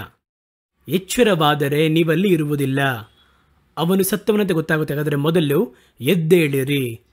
ಎದ್ದೇಳುವುದಾದರೆ ನೀವು ಎಲ್ಲಿದ್ದೀರಾ ಎನ್ನುವುದನ್ನು ನಿಮ್ಮಿಂದ ಸ್ಪಷ್ಟವಾಗಿ ಗ್ರಹಿಸಲು ಸಾಧ್ಯ. ಎದ್ದೇಳಿರಿ, ಹೊರಡಿರಿ. ದೇವರು ನಿಮ್ಮನ್ನು ಆಶೀರ್ವದಿಸಲು ಬಯಸುತ್ತಾರೆ. ಯಾವ ರೀತಿ? ತನ್ನ ಬೆಳಕಿನಿಂದ. ಯೋಹಾನ 1ನೇ ಅಧ್ಯಾಯ 9ನೇ ವಾಕ್ಯ ಹೇಳುತ್ತದೆ, ಲೋಕದಲ್ಲಿ ಬಂದು ಯಾವ ಮನುಷ್ಯನನ್ನು ಪ್ರಕಾಶಿಸುವಂತೆ ಮಾಡುವಂತಹ ನಿಜವಾಗಿರುವ ಬೆಳಕೆ ಆ ಬೆಳಕು. ಆ ಬೆಳಕಿನಿಂದ ನೀವು ಪ್ರಕಾಶ ಹೊಂದಬೇಕೆಂದರೆ ಎಫೆಸದವರಿಗೆ 5ನೇ ಅಧ್ಯಾಯ 14ನೇ ವಾಕ್ಯ ಹೇಳಿದ ರೀತಿಯಲ್ಲಿ ನಿದ್ದೆ ಮಾಡುವ ನಾವು ಎದ್ದೇಳಬೇಕು. ಎಲ್ಲಿ ಮಲಗಿದ್ದೇವೆ ಎನ್ನುವುದನ್ನು ಗ್ರಹಿಸಬೇಕು. ಸತ್ತವರನ್ನು ಬಿಟ್ಟು ಅಸಹ್ಯಪಟ್ಟು ಆ ಸ್ಥಳದಿಂದ ಏಳಬೇಕು. ಆ ಸ್ಥಳವನ್ನು ಬಿಟ್ಟು ಹೊರಡಬೇಕು. ಆಗ ದೇವರು ನಿಮ್ಮನ್ನು ಪ್ರಕಾಶವುಳ್ಳವರಾಗಿ ಮಾರ್ಪಡಿಸುತ್ತಾರೆ ಎಂಬುದಾಗಿ ಸತ್ಯವೇದ ಹೇಳುತ್ತದೆ. ತಲೆಗಳನ್ನು ತಗ್ಗಿಸಿ ಒಂದು ಚಿಕ್ಕ ವಿಜ್ಞಾಪನೆ ಮಾಡೋಣವ. ಇವತ್ತು ನಾವು ಚೆನ್ನಾಗಿರುವಂತೆ ಕಾಣುತ್ತದೆ, ಸಂಭ್ರಮದಿಂದ ಇರುವಂತೆ ಕಾಣುತ್ತದೆ. ಆದರೆ ನಾವು ಸತ್ತವರ ನಡುವೆ ಮಲಗುತ್ತಾ ಇರುವುದು ನಿಮಗೆ ಅರ್ಥ ಆಗ್ತಿದೆಯಾ? ಮರಣದಲ್ಲಿಯೂ ಕೊಳೆತು ಹೋದವರ ನಡುವೆಯೂ ಮಲಗಿರುವುದು, ನಾವು ಕೂತಿರುವುದು ನಿಮ್ಮಿಂದ ಗ್ರಹಿಸಲು ಸಾಧ್ಯವಾಗ್ತಿದೆಯಾ? ಪಾಪಿಗಳ ನಡುವೆಯೂ, ಇಚ್ಛೆ ಉಳ್ಳವರ ನಡುವೆಯೂ, ದುಷ್ಟ ಕ್ರಿಯೆಗಳ ನಡುವೆಯೂ ನಾವು ಮಲಗುತ್ತಿರುವುದು ಅರ್ಥವಾಗ್ತಿದೆಯಾ? ಸತ್ಯವೇದ ಹೇಳುತ್ತದೆ, ಎದ್ದೇಳು, ಸತ್ತವರ ನಡುವೆಯಿಂದ ಹೊರಡು. ಕರ್ತನನ್ನು ಪ್ರಕಾಶಿಸುವಂತೆ ಮಾರ್ಪಡಿಸುತ್ತಾರೆ. ಪ್ರೀತಿಯು ಕೃಪೆಯು ತುಂಬಿರುವಂಥ ನಮ್ಮ ಪರಲೋಕದ ಪರಮ ತಂದೆಯೇ, ಈ ಮಾತುಗಳನ್ನು ಕೇಳಿದ ಪ್ರತಿಯೊಬ್ಬರನ್ನ ಹೆಸರಾಗಿ ಆಶೀರ್ವಾದ ಮಾಡ್ರಿ. ಈಗ ನಾವು ಇರುವಂಥ ಸ್ಥಳ ಒಳ್ಳೆ ತರ ಕಾಣಿಸ್ತಾ ಇದೆ, ಒಂದು ಊರು ಪಟ್ಟಣದ ಹಾಗೆ. ದೇವರೇ, ನಮ್ಮ ಜನಾಂಗದವರಿಗಿರುವಂಥ ಜೀವಿತ ಅದು ನಮಗೆ ಸಂತೋಷವುಳ್ಳದಾಗಿ ತೋಚುತ್ತದೆ. ದೇವರೇ, ಊರೆನ್ನುವಂತಹ ಪಟ್ಟಣದಲ್ಲಿ ತನ್ನ ತಂದೆಯ ಮನೆ, ತಾಯಿಯ ಮನೆಯೊಂದಿಗಿರುವ ಆ ಸಂತೋಷದ ಅನುಭವ ಸಂತೋಷವಾಗಿ ತೋಚುತ್ತದೆ. ಆದರೆ ಅದು ಸತ್ತವರ ಗೂಡಾರ. ಸಂಪ್ರದಾಯಗಳು, ವಿಗ್ರಹದಿಂದ ತುಂಬಿರುವಂತಹ ಕೊಳೆತು ಹೋಗಿರುವ ಶವಗಳ ನಡುವೆ ನಾನು ಅದನ್ನು ಆಶೀರ್ವಾದ ಎಂಬುದಾಗಿ ನಂಬಿ ಬದುಕುತ್ತಿದ್ದೇನೆ. ಕಾರಣ, ನಾನು ಆತ್ಮಿಕ ರೀತಿಯಲ್ಲಿ ಒಂದು ನಿದ್ರೆಯಲ್ಲಿದ್ದೇನೆ, ತೂಕಡಿಸುತ್ತಾ ಇದ್ದೇನೆ. ಪಕ್ಕದಲ್ಲಿರುವ ಭಯಂಕರತೆ, ಪಕ್ಕದಲ್ಲಿರುವಂತಹ ಅಸಹ್ಯ, ಅದನ್ನು ಗ್ರಹಿಸಲು ಸಾಧ್ಯವಾಗುತ್ತಿಲ್ಲ ದೇವರೇ, ಸಾಧ್ಯವಾಗುತ್ತಿಲ್ಲ. ನನ್ನ ಕೈಗಳು ಕಟ್ಟಲ್ಪಟ್ಟದಾಗಿದೆ, ಗುಲಾಮಗಿರಿಯಲ್ಲಿದ್ದೇನೆ, ಸೈತಾನನಿಗೆ ಸೇವೆ ಮಾಡ್ತಾ ಇದ್ದೇನೆ, ರೆಕ್ಕೆಗಳೆಲ್ಲ ಕೀಳಲ್ಪಟ್ಟದಾಗಿದೆ. ಅವೆಲ್ಲವನ್ನ ಗಮನಿಸದೆ ಮುಂದೆ ಹಾಕಲ್ಪಡುವ ಅಕ್ಕಿಯನ್ನು ನೋಡುತ್ತಾ ಇದ್ದೇನಲ್ಲವೇ ದೇವರೇ. ಈರುಳ್ಳಿ, ಬೆಳ್ಳುಳ್ಳಿಗಳನ್ನು, ಸೌತೆಕಾಯಿಗಳನ್ನು ದೊಡ್ಡದೆಂದು ಭಾವಿಸುತ್ತಾ ಇದ್ದೇನಲ್ಲವೇ, ಅದನ್ನು ಓಡಿಸಿ ಹಿಂದೆ ಓಡುತ್ತಾ ಇದ್ದೀನಲ್ವಾ. ಆಕಾಶದ ಮನ್ನಾ ನನಗೆ ಆಶೀರ್ವಾದವಾಗಿ ಆಜ್ಞಾಪಿಸಲ್ಪಡಲು ದೇವರು ನಮಗೆ ಕೊಡುವ, ದೇವರೇ, ಆತ್ಮಿಕವಾದ ಆ ಕಾರ್ಯಗಳು ಒಳಿತನ್ನು ಇಡಲ್ಪಟ್ಟಿದೆಯಲ್ಲ, ಮಣ್ಣಿನಿಂದ ಆದಂತಹ ಕಾರ್ಯಗಳ ಕಡೆಗೆ ಓಡುತ್ತಾ ಇದ್ದೀನಲ್ಲವೇ. ಇದಕ್ಕೆಲ್ಲ ಕಾರಣ ಆ ಒಂದು ನಿದ್ರೆ, ಆ ಒಂದು ತೂಕಡಿಸುವಿಕೆ. ನಾನು ಕಣ್ಮುಚ್ಚಿದವನಾಗಿದ್ದೇನೆ, ಭಾವನೆ ಇಲ್ಲದವನಾಗಿದ್ದೇನೆ. ಮರಣದ ನಡುವೆಯೂ, ಸತ್ತವರ ನಡುವೆಯೂ, ಶವಗಳ ನಡುವೆಯೂ, ಮಣ್ಣಿಗೆ ನಡುವೆಯೂ, ಕೊಳೆತು ಹೋದವುಗಳ ನಡುವೆಯೂ ನನ್ನ ಜೀವನಾಧಾರ ಇದೆ ದೇವರೇ. ಇವತ್ತು ನಾನು ಎಚ್ಚೆತ್ತುಕೊಳ್ಳುತ್ತೇನೆ, ಹೊರಡುತ್ತೇನೆ. ಅಬ್ರಹಾಮನ ಹಾಗೆ, ಇಸ್ರಾಯೇಲ್ಯರ ಹಾಗೆ, ದಾವೀದನ ಹಾಗೆ, ಶಿಷ್ಯರ ಹಾಗೆ ಸತ್ತವರನ್ನು ಬಿಟ್ಟು ನಾನು ಎದ್ದು ದೇವರು ತೋರಿಸುವಂಥ ಒಳಿತಿನ ಕಡೆಗೆ ನನ್ನ ಪ್ರಯಾಣವನ್ನು ಹಿಂಬಾಲಿಸುತ್ತಿದ್ದೇನೆ ಎಂಬುದಾಗಿ ಒಪ್ಪಿಸಿಕೊಡುವಂತಹ ಪ್ರತಿಯೊಬ್ಬರ ಮೇಲೆ ನಮ್ಮ ಶಕ್ತಿಯು ಈಗ ಇಳಿದು ಬರಲಿ. ನೀವು ಅವರನ್ನು ಎಬ್ಬಿಸಿರಿ ದೇವರೇ. ಅವರ ಜೀವನವು ಎದ್ದೇಳಲಿ. ಸತ್ತಂಥ ಕ್ರಿಯೆಗಳಿಂದ ತಳ್ಳಿ ಅವರು ನಿಮ್ಮ ಕಡೆಗೆ ಚಲಿಸಿ ಬರಲು ಸಹಾಯ ಮಾಡಿರಿ. ಸಕಲ ಜವಾಬ್ದಾರಿಯನ್ನು ನೀವು ತೆಗೆದುಕೊಂಡು ನೀವು ಮಕ್ಕಳನ್ನು ಆಶೀರ್ವಾದ ಮಾಡಿ ಮುನ್ನಡೆಸಿರಿ. ಯೇಸುವಿನ ನಾಮದಲ್ಲಿ ನನ್ನ ಪ್ರಾರ್ಥನೆಯನ್ನು ಸ್ವೀಕರಿಸಿರಿ ತಂದೆಯೇ, ಆಮೇನ್. ದೇವರು ಈ ದಿನವನ್ನು ನಮಗೆ ಆಶೀರ್ವಾದವಾಗಿ ಮಾರ್ಪಡಿಸಿಕೊಟ್ಟರು. ತಮ್ಮ ಮಾತನ್ನು ಕಳುಹಿಸಿ ನಾವು ಕಲಿಯುವುದಕ್ಕೆ ಹಲವಾರು ಕಾರ್ಯವನ್ನು ಕಲಿಸಿಕೊಟ್ಟಿದ್ದಾರೆ. ಈ ದೇವರು ಎಂದೆಂದು ಸರ್ವ ದಿನಗಳಲ್ಲಿಯೂ ನಿಮ್ಮ ದೇವರು, ಮರಣದ ಪರ್ಯಂತರ ನಮ್ಮ ನಡೆಸುತ್ತೇನೆಂಬುದಾಗಿ ವಾಗ್ದಾನ ಮಾಡಿರುವ ದೇವರು. ಮತ್ತೊಮ್ಮೆ ಮುಂದಿನ ವಾರ ನಿಮ್ಮನ್ನು ಭೇಟಿ ಮಾಡುತ್ತೇನೆ ಹೊಸ ಸಂದೇಶದೊಂದಿಗೆ. ಅಲ್ಲಿಯವರೆಗೂ ದೇವರು ನಿಮ್ಮನ್ನು ಆಶೀರ್ವಾದ ಮಾಡಿ ಕಾಪಾಡಲಿ. ಆಮೇನ್.